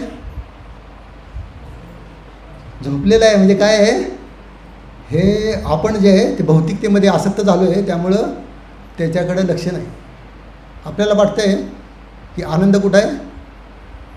मी आणि माझ्यामध्येच आहे. हे माझं आणि मी, हा मी आहे आणि हे माझं आहे, ह्याच्यामध्येच आनंद आहे असं वाटतं आहे. पण खरोखर काय आहे तर समजतं आपल्याला की हे मला पण सोडून जायचं आहे आणि माझं पण सोडून जायचं आहे. हे ज्यावेळी समजतं, हे ज्यावेळी त्याला ज्ञान होतं, त्यावेळी त्याला समजायला पाहिजे, समजतं की खरं सत्य काय आहे. तर खरं प्रेम कुणावर केलं पाहिजे, मी आणि माझ्यावर नाही, तर खरं प्रेम केलं पाहिजे माझा कोण आहे हे जाणून मग त्याच्यावर प्रेम केलं पाहिजे. मग पहिली गोष्ट आपल्याला समजलं पाहिजे की माझा कोण आहे, है ना. आपला आता धर्म समजलं तुम्हाला. धर्म काय आहे आपला? प्रेम करणे. धर्माची ॲक्च्युली धर्माची व्याख्या कशी आहे की जो अविभाज्य घटक आहे एखाद्या पदार्थाचा अविभाज्य घटक आहे. म्हणजे कसं साखर आहे, साखरेचं अविभाज्य गुण काय आहे? गोडी, है ना. गोडी मग ती काय त्याच्यापासून बाहेर करू शकत नाही. तसं आपला जो स्वभाव आहे तो प्रेम करणं आहे, तो आपल्यापासून जीवापासून वेगळा करू शकत नाही. मग आपला धर्म, आपला गुणधर्म प्रेम करणे. तर प्रेम करायला आपण शिकलं पाहिजे. पण प्रेम कुणावर करायचं हाच प्रश्न कुणाला पडला होता? हा प्रश्न पडला होता वाल्याकोळी. वाल्याकोळीला प्रश्न पडला होता. वाल्याकोळीने म्हटलं माझ्या कुटुंबाचं माझ्यावर प्रेम आहे. मग ते म्हणाले, नारदमुनी म्हणले प्रेम आहे तर जेवढे काही तुम्ही पापं केलेत ना ते घ्यायला तयार आहेत का विचारा. आणि मग ते वाल्याकोळी तिथे गेले आणि त्यांनी तिथे विचारलं काय झालं, तुम्ही केलेली पापं तुम्ही तुमचं कर्तव्य म्हणून केलं है ना, आणि आम्ही कशी घेणार बाप, है ना. तर ते महत्त्वाची गोष्ट ही आहे की आपल्याला समजलं पाहिजे की प्रत्येक गोष्ट जी या जगामधली आहे ती काय आहे, कर्मामध्ये त्याचं मोजमाप होतं आणि त्यामध्ये आपण गुंतत जातो. तर आपल्याला यामधून जर बाहेर निघायचं असलं तर काय केलं पाहिजे, तर प्रेम कुणावर केलं पाहिजे, तर ज्याचं आपल्यावर खरं प्रेम आहे त्याच्यावरती केलं पाहिजे. म्हणजे कुणाचं खरं प्रेम आहे आपल्यावरती? आपल्यावरती खरं प्रेम कुणाचं आहे? तर लक्ष द्या. सगळेजण म्हणतात की मला गरीब घरात जन्माला दिलं, मला शरीराने मला अपंग बनवलं, मला वेगळे वेगळे त्रास दिले, असं म्हणून देवाला नावं ठेवणार है ना. मला सांगा, आई असते ना, आई, एखादा मुलगा जर समजा मोठी चूक करत असेल तर आई काय करते? फटका देते, फटका है ना, फटका देते. आणि फटका देऊन काय करते? त्याला मार्गावर आणते, लाईनवर आणते आणि त्याला सांगते असं नाही करायचं, अशा प्रकारेच वागलं पाहिजे, है ना. बरोबर आहे ना. शिक्षा देते, वडील पण शिक्षा देतात, है ना. परमेश्वर कोण आहेत? अहम बीज प्रजापिता. मी सगळ्यांचे परमेश्वर कोण आहे तर मूळ आहे. अहम सर्वस्य प्रभो मत्तः सर्व प्रवर्तते. माझ्यापासून सगळं निर्माण झालं आहे. परमेश्वर म्हणतात आपण कोण आहे? परमेश्वराची मुलं आहे. आपण सुद्धा परमेश्वराचे अंश आहे. परमेश्वरापासून आपण निर्माण झालेलं आहे. ममै वांछो जीवलोके जीवभूत सनातना. आपण कोण आहे? परमेश्वराचे अंश. आपल्याला त्यामुळं परमेश्वराचं आपल्यावर प्रेम आहे. आपण परमेश्वराची मुलं आहे, परमेश्वराचं आपल्यावर प्रेम आहे आणि ते आपल्याला त्या प्रेमामुळं त्यांनी काय केलं आहे तर आपल्याला हे सुधारण्यासाठी ही जागा दिलेली आहे. आणि या ठिकाणी त्यांनी म्हणाले आहे की तुम्ही काय करा, माझ्यावर प्रेम करायला सुरुवात करा, मी तुमची काळजी घेईन. कुठं म्हणलं आहे? भगवद्गीतेमध्ये म्हणले, सर्व धर्मान् परित्यज्य माम एकम शरणं व्रज अहम त्वाम सर्व पापेभ्यो मोक्षयिष्यामि. आपल्याला समजलं पाहिजे धर्म काय आहे, धर्माची परिसीमा काय आहे, परमेश्वराचं आपल्यावर किती प्रेम आहे. आपण परमेश्वराला जर आपल्याला माहीत झालं की परमेश्वराचं माझ्यावर प्रेम आहे तर आपण काय केलं पाहिजे? आपण पण प्रेम केलं पाहिजे ना. हां, आपण स्वार्थी नाही बनलं पाहिजे, फक्त प्रेम घ्यायचं आहे. प्रेम घेतल्यानंतर प्रेम द्यायला पाहिजे. हां, एक आहे ना, देणाऱ्याने देत जावे, देता देता देणाऱ्याचे हात घ्या, है ना. तर तसं आहे की आपण काय करायला पाहिजे, प्रेम ज्यावेळी आपण परमेश्वराचं प्रेम घेतो आहे त्यावेळी परमेश्वराला प्रेम द्यायला पाहिजे. परमेश्वर त्यामुळं काय होतात, खूप प्रसन्न होतात. आणि परमेश्वर आपल्याला आपल्या प्रेमापेक्षा त्याचे पट सांगता येत, 1000 पट लाखो पटीने जास्त प्रेम देतात. थोडक्यात कसं आहे तर सांगतो, आपण घरामध्ये चपाती बनवतो आहे, प्रसाद बनवतो आहे, नैवेद्य बनवतो आहे आणि नैवेद्य नाही म्हणजे अन्न बनवतो आहे आणि ते अन्न काय करतो आहे? परमेश्वराला अर्पण करतो. परमेश्वर त्यातलं किती घेत आहेत? किती घेत आहेत? स्वतःसाठी किती घेत आहेत काढून? ते फक्त त्याकडे बघतायत आणि प्रसाद बनवत आहेत, बस स्वीकारतायत, तुमचं प्रेम स्वीकारतायत आणि तो जो अन्न राहिलेला आहे तो प्रसाद म्हणून तुम्हाला माघारी देत आहेत. मला सांगा, तुम्ही जर समजा एक दाणा राईस भात बनवला आहे, एकच दाणा आहे, त्या एक दाण्यामधलं काहीच काढलं नाही, पण तुम्हाला एक दाणा परत माघारी मिळाला, तर किती पट झालं ते? असंख्य. 1/0 अनलिमिटेड. म्हणजे भगवंतांचं प्रेम किती आहे? अनलिमिटेड आहे. हे आपण ते मोजू शकत नाही. म्हणजे असं आहे की आपल्याला ते समजलं पाहिजे की ते स्वतःकडे काहीच घेत नाहीत, ते फक्त देत आहेत. तुम्ही जरी दिले ना, ते सुद्धा तुम्हालाच माघार देत आहेत. मग असा प्रेम करणारा व्यक्ती जर आपल्याबरोबर आहे तर आपण कमी पडतो. आपल्यामध्ये प्रेम नाही, आपल्यामध्ये काहीतरी कमतरता आहे, हा ना, आपण स्वार्थी आहे, आपल्यामध्ये काहीतरी दोष आहे, हे आपण जाणलं पाहिजे. आपल्याला समजलं पाहिजे. काही लोक मला म्हणजे मी कधी कधी डोनेशन मागायला गेलो जन्माष्टमीला, मला म्हणाले आईवडिलांची पूजा, आईवडिलांची सेवा हाच धर्म, आईवडिलांची सेवा हाच धर्म, दुसरा धर्मच नाही. मग त्यांना आपण म्हणू शकतो किंवा त्यांना बोललं पाहिजे. असं काय बोललं पाहिजे? आईवडिलांचं प्रेम जे आहे ना, तर तुमची पहिली गोष्ट तुमचे आईवडील कोण हे पहिलं तुम्ही जाणलं पाहिजे. ज्यावेळी तुम्ही म्हणताय की आईवडिलांची सेवा सर्वश्रेष्ठ, आईवडील कोण हे पहिलं जाणं. आईवडील कोण आहेत? ह्या शरीराचे आईवडील अमुक अमुक व्यक्ती आहे, पण तुम्ही हे शरीर आहे का? नाही. मग तुमचे आईवडील कोण? भगवंत. तुमचं शरीर कशाचं बनलेलं आहे? सत चित आनंद, कायमस्वरूपी आहे, आनंदी आहे, ज्ञानमय आहे. म्हणजे तुम्ही इथले नाही. मग तुम्ही भ्रमामध्ये आहात. आपण भ्रमामध्ये आहे. हे माझे आईवडील आणि मी माझं जीवन फक्त आईवडिलांसाठी देणार आणि काय करणार? पुढच्या जन्मात आईवडील साप बनणार आणि मी गारुडी. काय? हां, मी त्याच व्यक्तीला परत लाठीने मारणार, मी त्याच व्यक्तीला पकडणार. काय म्हणजे आपला काय कंट्रोल आहे त्यावर? आपल्याला समज पाहिजे की ह्या आईवडिलांचं कल्याण जर बघायचं असेल तर काय केलं पाहिजे. आपले आचार्य समजून सांगतात. माधवाचार्य 4 वर्षाचे असताना घर सोडलं. त्यावेळी त्यांचे वडील त्यांना म्हणतात की जाऊ नको. ते म्हणतात की मला तुम्ही आज्ञा द्या. ते पाण्यामध्ये जातात, मगर त्यांना पकडते. मगरीने पकडल्या ते म्हणतात बघा, तुम्ही जर मला परमिशन नाही दिली तर मगर मला खाऊन टाकणार, आणि तुम्ही मला परमिशन दिली तर मी त्या मगरीपासून सुटका करतो. ते माधवाचार्य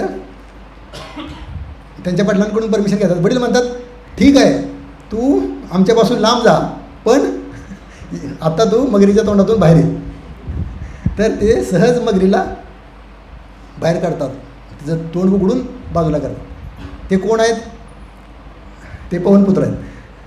तर त्यामुळं ते माधवाचार्य सामान्य व्यक्ती नाहीत. तर ते माधवाचार्य जे आहेत ते आपल्या संप्रदायामध्ये आहेत, मध्वगौडीय संप्रदाय है ना. तर हे आपल्याला माहीत पाहिजे की आपण खरोखर खूप श्रेष्ठ अशा संप्रदायामधून आलेलो आहे. खूप श्रेष्ठ आचार्य आपल्या इथं होऊन गेलेले आहेत. आणि कसं समर्पण पाहिजे, किती ओढ पाहिजे हे आपल्याला त्यांच्याकडून समजतं.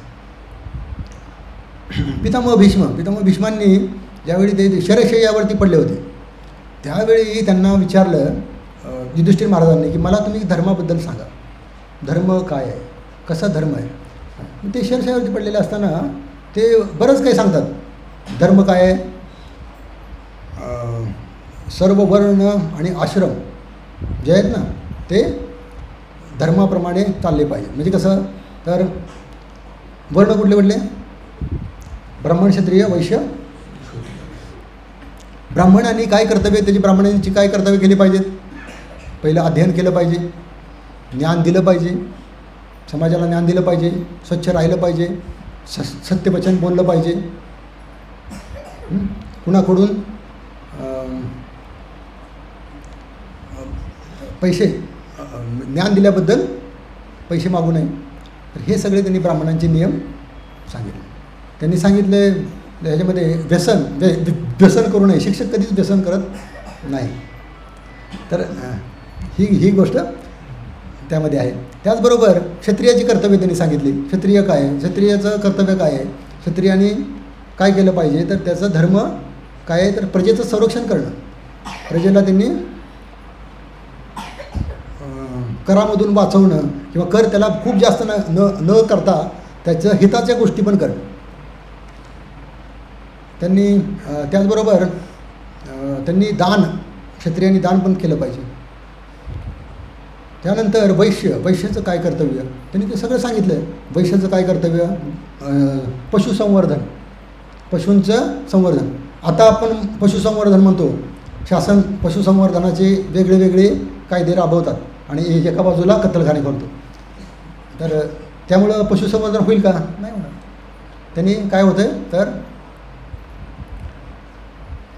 अधिक पापमय स्थिती तयार होते आणि त्यामुळं अजून घातक स्थिती निसर्ग आपल्याकडून, म्हणजे जर समजा आपण वाईट वागलो तर आपल्याला निसर्गसुद्धा आपल्याबरोबर वाईट वागणार.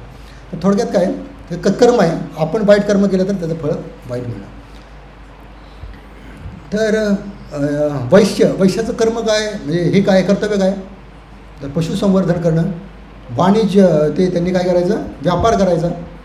आता बघा, व्यापार करण्यामध्ये प्रभुपाद म्हणतात, व्यापार करताना प्रॉफिट मार्जिन किती पाहिजे, 20%. किती पाहिजे, 20%. 20%पेक्षा जास्त मार्जिन नाही. आता जर तुम्ही व्यापारामध्ये जर बघितलं तर ते 100 पट 200 पटसुद्धा काही गोष्टी आहेत. तर हे जे आहे हे आपल्याला समजतं आहे की वैश्य कर्म काय आहे आणि वैश्यांनी कसं वागलं पाहिजे आणि वैश्यांनी काय केलं पाहिजे. तर ह्या सगळ्यांचा अभ्यास पाहिजे. ब्राह्मण तर अभ्यास करतो, क्षत्रियाचासुद्धा शास्त्रांचा अभ्यास पाहिजे, वैश्याचासुद्धा शास्त्राचा अभ्यास पाहिजे. आणि त्यानंतर शूद्राचं कार्य काय आहे, ह्या तिन्हीचं त्यांनी सेवा करणं. तिन्हींची सेवा करताना त्यांनासुद्धा वैष्णवांची सेवा करण्याचा लाभ मिळेल. आपलं काम काय आहे, ह्या तिन्ही लोकांनी काय करायचं आहे, परमेश्वराची भक्ती करून भक्तिमय वातावरणामध्ये कार्य करायचं आहे. शेतामध्ये ज्यावेळी एखादा फावडा घेऊन जातो आणि दारी मोडतो, दारी मोडताना त्याच्या मनामध्ये पाहिजे काय पाहिजे, हेची ध्यान दे गा देवा तुझा विसरण व्हावा, तुझा विसरण व्हावा, तुझा विसरण व्हावा. मी तुमच्या डोक्यात हेच पाहिजे, परमेश्वरा कृष्णा माझ्या डोक्यात या, मला दुसरं काही नको सुचायला. हे दार जे देतोय ना, हे दार देतोय हे तुम्ही मला इथं सेवा दिली म्हणून करतोय हे, नाहीतर मला हे करायचं नाही, खरोखर मला तुमचं स्मरण करायचं आहे. तर ही भावना तुमच्यामध्ये पाहिजे. ज्यावेळी तुमच्याकडं तो लेबर म्हणून काम करतो, एखादा व्यक्ती मजूर म्हणून काम करतो, तो व्यक्ती तुमच्याकडे बघून शिकणार आहे.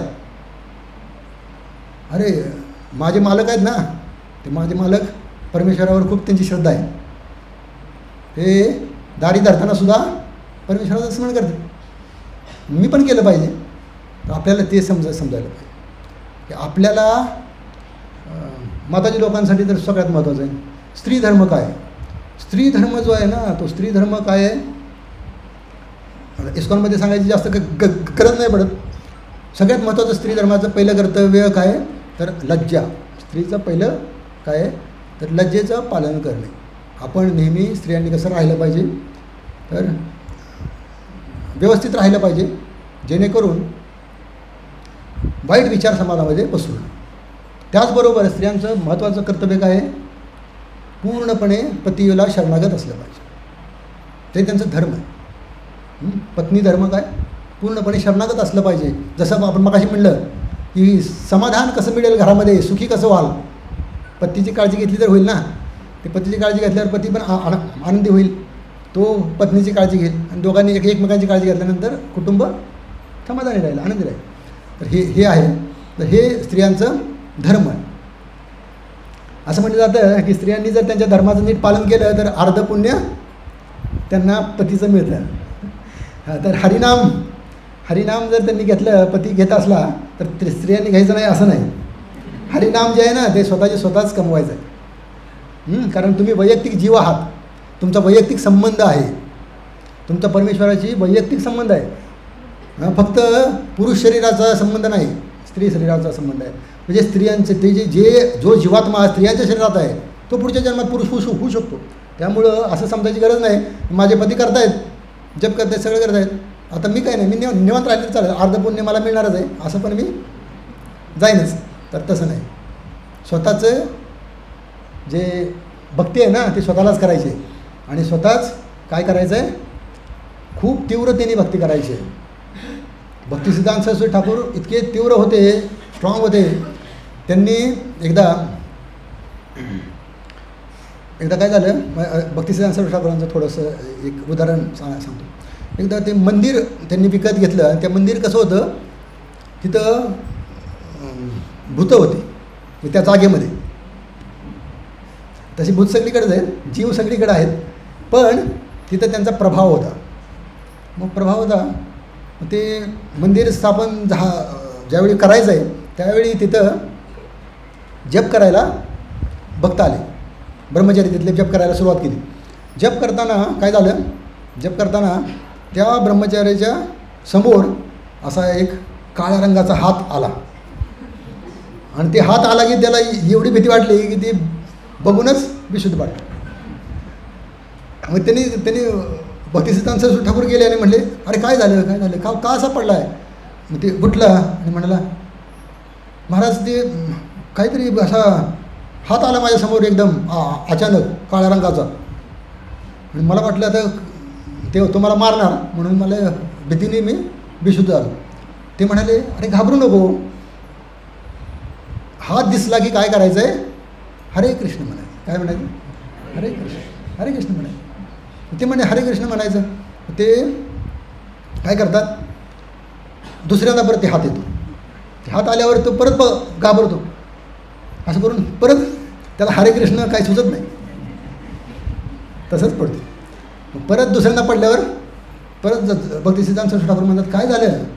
ते म्हणा परत ते हात आला म्हणले आणि मला घाबरवलं, मी घाबरलो, मला काही सुचलं नाही आणि मी बेशुद्ध झालो. परत ते म्हणाले, आता मनापासून तयारी कर आणि ठरव हरे कृष्ण, हात आला की हरे कृष्ण. मग ते हात आला की परत हात आला की परत हा बेशुद्ध पडला. पण काय झालं, ह्यावेळी तो हात तिथंच थांबला नाही, तर तो भक्तिसिद्धांत सरस्वती ठाकूरांकडे गेला. आणि भक्तिसिद्धांत सरस्वती ठाकूरांकडे गेल्यावर काय झालं, त्यांनी फक्त असं केलं, हात असा केला आणि त्याला म्हणाले, हरे कृष्ण हरे कृष्ण हरे कृष्ण म्हटलं की काय झालं, तर तो जो हात आहे तो गायब झाला आणि त्या ठिकाणी एक दिव्य व्यक्ती तयार झाली, दिव्य आकृती तयार झाली. आणि त्यांनी त्यांना नमस्कार केला आणि ते म्हणाले की महाराज तुमची कृपा मिळवण्यासाठीच मी भटकत होतो आणि तुम्ही जवळ आल्यानंतर मला राहवलं नाही आणि त्यामुळे मला तुमची कृपा घेण्यासाठी मी इथं आलो. आणि भक्तिसिद्धांत सरस्वती ठाकूरांची एवढे श्रेष्ठ ते आहेत की फक्त त्यांनी काय केलं, हरे कृष्ण एवढं म्हणलं, त्यांचा उद्धार झाला. उद्धार फक्त भूताच्या योनीमधून नाही तर कायमचा उद्धार झाला. तर हे खूप महत्त्वाचं. माझ्या बाबतीमध्ये एकदा घडलं होतं असंच.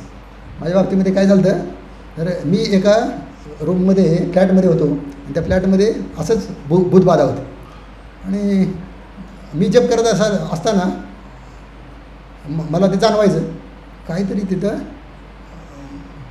आहे, पलीकडे त्या रूममध्ये काहीतरी आहे. मग मी काय करायचं, जप करत जायचो, म्हणायचो जर माझं ऐकत असला तर नीट ऐका, मी आता हरे कृष्ण महामंत्र म्हणतोय, माझा जप आहे ना नीट ऐका तर तुमचं कल्याण होईल. आणि जप करत राहायचो मी तिथं. तर सगळ्यात महत्त्वाचं काय, मी त्या रूममध्ये जेवढ्या दिवस 1 वर्ष होतो,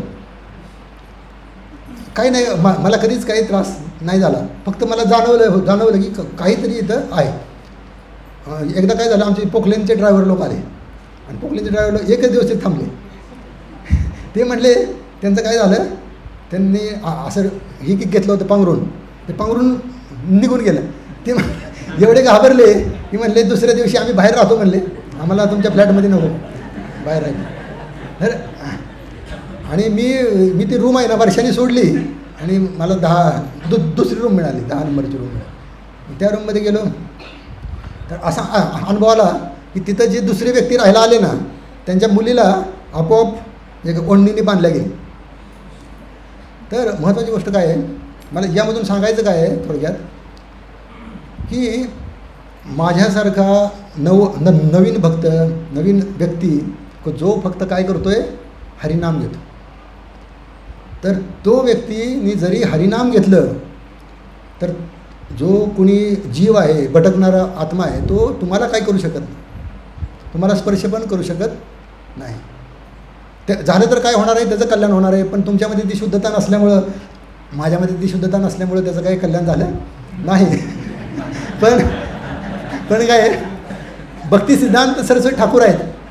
भक्तिसिद्धांत सरस्वती ठाकूरांनी फक्त काय केलं, हरे कृष्ण एवढंच म्हटलं, तर त्यांच्यामध्ये जी शुद्धता आहे, आपण काय म्हणतो, एक शुद्ध नाम पुष्कळ आहे. आपण कीर्तन करायच्या आधी म्हटलं होतं एक शुद्ध नाम पुष्कळ आहे, पण ते शुद्ध नाम पाहिजे. आपण कसं आहे, सांगितलं आहे म्हणून करतो, है ना. हे आपल्या परंपरेमध्ये सांगितलं आहे, प्रभुपादांनी सांगितलं आहे 16 माळा तरी करा. सगळं नका असं, म्हणजे ते 64 माळाचा नियम 16 माळा आणला तरीसुद्धा एवढं तरी करा असं म्हटल्यामुळं आपण 16 माळा तरी करतो, है ना. तर महत्त्वाची गोष्ट अशी आहे की आपल्यामध्ये काय आहे, तेवढा सिरियसनेस नाही. आपण आहे ना काय आहे, फक्त काय करतो आहे, नाटक करतो. माळ घेतो आहे, हरे कृष्ण हरे कृष्ण कृष्ण कृष्ण हरे हरे राम हरे राम राम राम हरे हरे हरे कृष्ण हरे कृष्ण. परत काय झालं, घाम यायला लागला, नाही जास्त थंडी वाजायला लागली, ध्यान बंद करा, हरे कृष्ण हरे कृष्ण कृष्ण कृष्ण. फक्त लक्ष कुठं आहे, आपल्या शरीराकडे. म्हणजे त्या नावावर लक्ष नाही. आपण एवढं सिरियस पाहिजे की हे नाम काय आहे, नाम म्हणजे कृष्ण आहेत आणि ते कृष्ण आपल्या जिभेवरती नाचत आहेत, आपल्या कानामध्ये जात आहेत, ऐकत नाही मी. म्हणजे आपल्याला वाईट वाटलं पाहिजे की मला कृष्ण माझ्या बरोबर आहेत आणि मी कृष्णांना बघतसुद्धा नाही, ऐकतसुद्धा नाही. माझ्यामध्ये काहीतरी प्रॉब्लेम आहे, है ना. मी फक्त वेगळ्या भ्रमामध्ये, की माझं मन दुसरीकडेच भटकतं आहे, स्वार्थामध्ये भटकतं आहे. माझ्या मनामध्ये फक्त मला प्रदर्शित करायचं आहे, मी आणि माझं एवढंच प्रदर्शित करायचं आहे जगासमोर, मला कृष्णांना नाही प्रदर्शित करायचं. म्हणून आपल्याला शुद्धता नाही येत, आपल्यामध्ये पवित्रता नाही. आपल्यामध्ये पवित्रता पाहिजे असली तर आपल्यामध्ये काय पाहिजे, गोडी पाहिजे. गोडी पाहिजेपेक्षा आपल्याला माहीत पाहिजे की अरे हे कृष्ण आहेत, मी कृष्णांना हातामध्ये घेतलं आहे, कृष्णांचं नाव घेतो आहे, म्हणजे कृष्ण स्वतः आहेत उपस्थित आणि मी ऐकतसुद्धा नाही, डायरेक्ट झोपतो आहे, है ना. म्हणजे माझं लक्ष किती आहे, किती मी सिरियस आहे. तर हे आपल्याला समजलं पाहिजे की आपण खूप सिरियस पाहिजे, जपामध्ये खूप लक्ष पाहिजे. आणि जर तुम्ही सिरियस झाला ना, भक्तिसिद्धांत सरस्वती ठाकूरांनी जसं हरे कृष्ण म्हटलं आणि त्याचा उद्धार झाला, तसा उद्धार तुम्ही प्रत्येक जीवाचा करू शकता. तर आपल्याला जर समजा भक्तीमध्ये प्रगती करायची आहे, आपल्याला जर समजा ही मिशन इस्कॉन पूर्ण जगभर पसरलेलंच आहे, पण आपल्याला प्रत्येक घरापर्यंत जायचं आहे.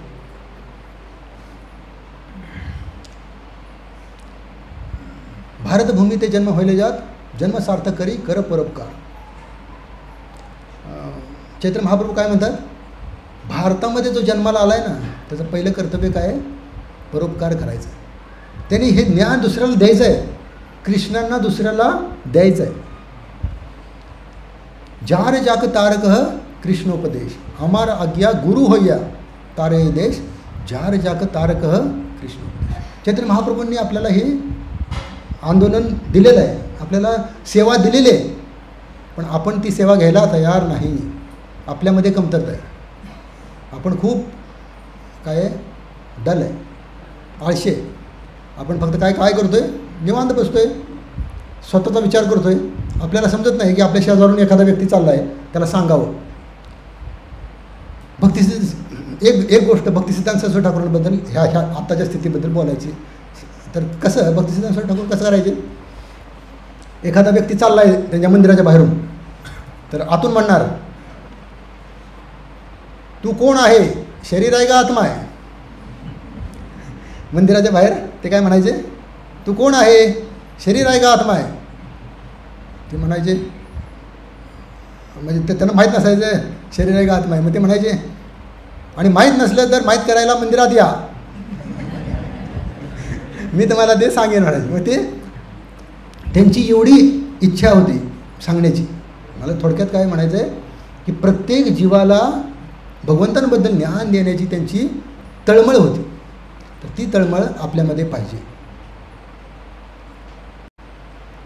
हे भक्तिसिद्धांत सरस्वती ठाकूर कोण आहेत, नयनमंजिरी आहेत, नयनमणी मंजिरी. आणि ते आपल्यासाठी इथं आले. कृष्णाने त्यांना इथं पाठवलं कशासाठी, भक्तिविनोद ठाकूरांच्या मिशनमध्ये, चैतन्य महाप्रभूंच्या मिशनमध्ये प्रगती करण्यासाठी. प्रभुपाद इथं आलेत कशासाठी, आपल्याला मार्गदर्शन करण्यासाठी. आपण किती सिरियस पाहिजे आता की आपल्याला हे ज्ञान स्वतः तर घ्यायचंच आहे, त्याचबरोबर दुसऱ्याला द्यायचं. तर आपण धर्म, आता धर्माबद्दल आपण बोलतो आहे, तर आपला परमधर्म, धर्म आपल्याला समजला सगळ्यांना. धर्म काय आहे, अविभाज्य घटक आपला. आणि तो काय आहे, प्रेम. आपल्याला प्रेमापासून वेगळं कुणी करू शकत नाही. आपण प्रेम करणारच. फक्त प्रेम कुठं दिशा बदलायची आहे, काय प्रेम कुणावर करायचं आहे, स्वतःवर नाही करायचं, तर ते जे समोर आहेत त्यांच्यावर करायचं आहे ना, जगन्नाथजींवर करायचं आहे. तर आपल्याला हे समजलं पाहिजे, जगन्नाथजींचं आपल्यावर खूप प्रेम आहे. आणि ते ज्यावेळी समजेल त्यावेळी आपण पूर्ण समर्पित होऊ, 100% समर्पित होऊ. पण आत्ता सध्या आपण आहे ना 1% पण नाही. आपण फक्त स्वार्थामुळं इथं आहे. आपल्याला फक्त स्वार्थामुळं का बरं आहे, तर हा मंत्र म्हणला तर भूत नाही येणार जवळ, है ना. हा मंत्र म्हणला तर वाईट विचार नाही येणार. हा मंत्र म्हणला तर माझ्या बाबतीत सगळं चांगलं घडेल, है ना. म्हणजे आपल्याला काय, आपण विचारच करत नाही, अरे कृष्ण प्रसन्न होणार आहेत. जप केल्यावर काय होणार आहे, कृष्ण प्रसन्न होणार आहेत. आणि कृष्ण प्रसन्न होणार आहेत म्हणून मला जप करायचा आहे. चैतन्य महाप्रभूंनी सांगितलं आहे की कृष्णाला प्रसन्न करायचं असलं तर सगळ्यात सोपा मार्ग काय आहे, हरे कृष्ण कृष्ण कृष्ण हरे हरे, हरे राम राम राम हरे हरे. तर आपल्याला ते समजलं पाहिजे की हा सोपा मार्ग आहे. आणि सोपा मार्ग आपल्याला जर जमत नाही, मग आपण काय अवघड मार्ग करणार का. अवघड मार्ग काय आहे, कृते ध्यायतो विष्णू, सत्ययुगामध्ये ध्यायतो विष्णू, ध्यान करायचं. ध्यान करणार का आपण, 60,000 वर्ष आयुष्य आहे का आपलं, है ना, काहीच करू शकत नाही. परत काय त्रेतायाम यजतो मखै, त्रेतायुगामध्ये यज्ञ करायचे. यज्ञाला किती लागायचे, करोडो रुपये लागायचे. आपल्याकडे अजून आपल्याकडे पैसा तरी आहे ते तूप टाकायला, आणि आता तूप तरी आहे. द्वापरयाम परिचर्याना, काय भगवंतांची सेवा करायची, खूप मोठी मंदिरं बांधायची. मंदिरं बांधायला सुद्धा आपल्याकडं क्षमता नाही. जर समजा क्षमता असती तर आता आपलं हे मंदिरसुद्धा किती मोठं झालं असतं, है ना. अजूनसुद्धा हे मंदिर लहानच आहे, 10-15 वर्ष झाले तरी. मग आपल्याला विचार करायला पाहिजे की आपण कमी पडतो. आणि काय आहे, कलियुगामध्ये म्हणले काही करायची गरज नाही. कलो तत्संभवात हरी कीर्तना, फक्त हरीचं कीर्तन केलं की ते संभव आहे. काय संभव आहे, भक्ती, भगवंतांचं प्रेम संभव आहे. मग आपल्याला तेवढंच करायचं आहे. ह्या कलियुगाचा युगधर्म हरिकीर्तन आहे. म्हणजे युगधर्म, धर्म म्हणजे परत अविभाज्य घटक. कलियुगाचा अविभाज्य घटक काय आहे, युगातला नाही, कलह आहे, पण भक्तांसाठी सगळ्यात महत्त्वाचा अविभाज्य घटक काय आहे? हरिनाम आहे, की ते आपल्याला वाचवणार आहे. म्हणजे कलियुगामध्ये दुसरं कोण वाचवणार नाही. कलियुगामध्ये वाचवणारा एकच गोष्ट आहे, ती कलियुगामध्ये आहे उपलब्ध, ते आहे हरिनाम. ध्यान करा, होऊ शकत नाही. यज्ञ करा, होऊ शकत नाही. मोठी मंदिरे बांधून अर्चविग्रहांची पूजा करा, होऊ शकत नाही. घरामध्ये लहान जरी विग्रह गेले ना, कृष्ण येणार आहेत. प्रेम करा, कृष्णांवर प्रेम करा. आणि प्रेम करण्याचा मार्ग आहे हरे कृष्णा कृष्ण कृष्ण हरे हरे, हरे राम राम राम हरे हरे. ठीक आहे, तुम्हाला परमधर्म समजला असं मला थोडक्यात वाटतं आहे आता. तर काय आहे, परमधर्मामध्ये एक महत्त्वाची गोष्ट आहे. परमधर्म काय आहे? भगवंतांची प्रेममयी भक्ती करायची. आणि प्रेममयी भक्ती कशी करायची? अहैतुकी. हेतू नाही पाहिजे मला काहीतरी मिळावं, मला नाही काय मिळायचं आहे, कृष्णांना द्यायचं आहे, मला कृष्णांना प्रेम द्यायचं आहे, बस. तर हे समजायला पाहिजे. त्याचबरोबर काय? अखंड पाहिजे. भक्ती कशी पाहिजे? अखंड पाहिजे. मग एक आहे भक्ती अखंड पाहिजे, आणि काही त्याचा हेतू नाही पाहिजे स्वार्थासाठी. तो हेतू काय पाहिजे? कृष्णांना प्रसन्न करणे, एकच हेतू पाहिजे. मग तेवढा असला तर आपण काय होणार? तर आपला परमधर्माचं पालन आपण करणार आणि आपण त्यामध्ये सफल होणार. तर आपण एक गोष्ट, आता ही सगळ्यात महत्त्वाची गोष्ट, की जप तुम्ही खूप सिरियसली करायला पाहिजे. तर तेवढा तुम्ही करा. आणि प्रत्येक नाम जे आहे ना, ते नीट ऐका. आणि प्रत्येक नाम ऐकून ज्यावेळी तुम्ही बोलताय ते खूप प्रेमाने घ्या. ठीक आहे, इथंच थांबतो. हरे कृष्ण. कीर्तन करा.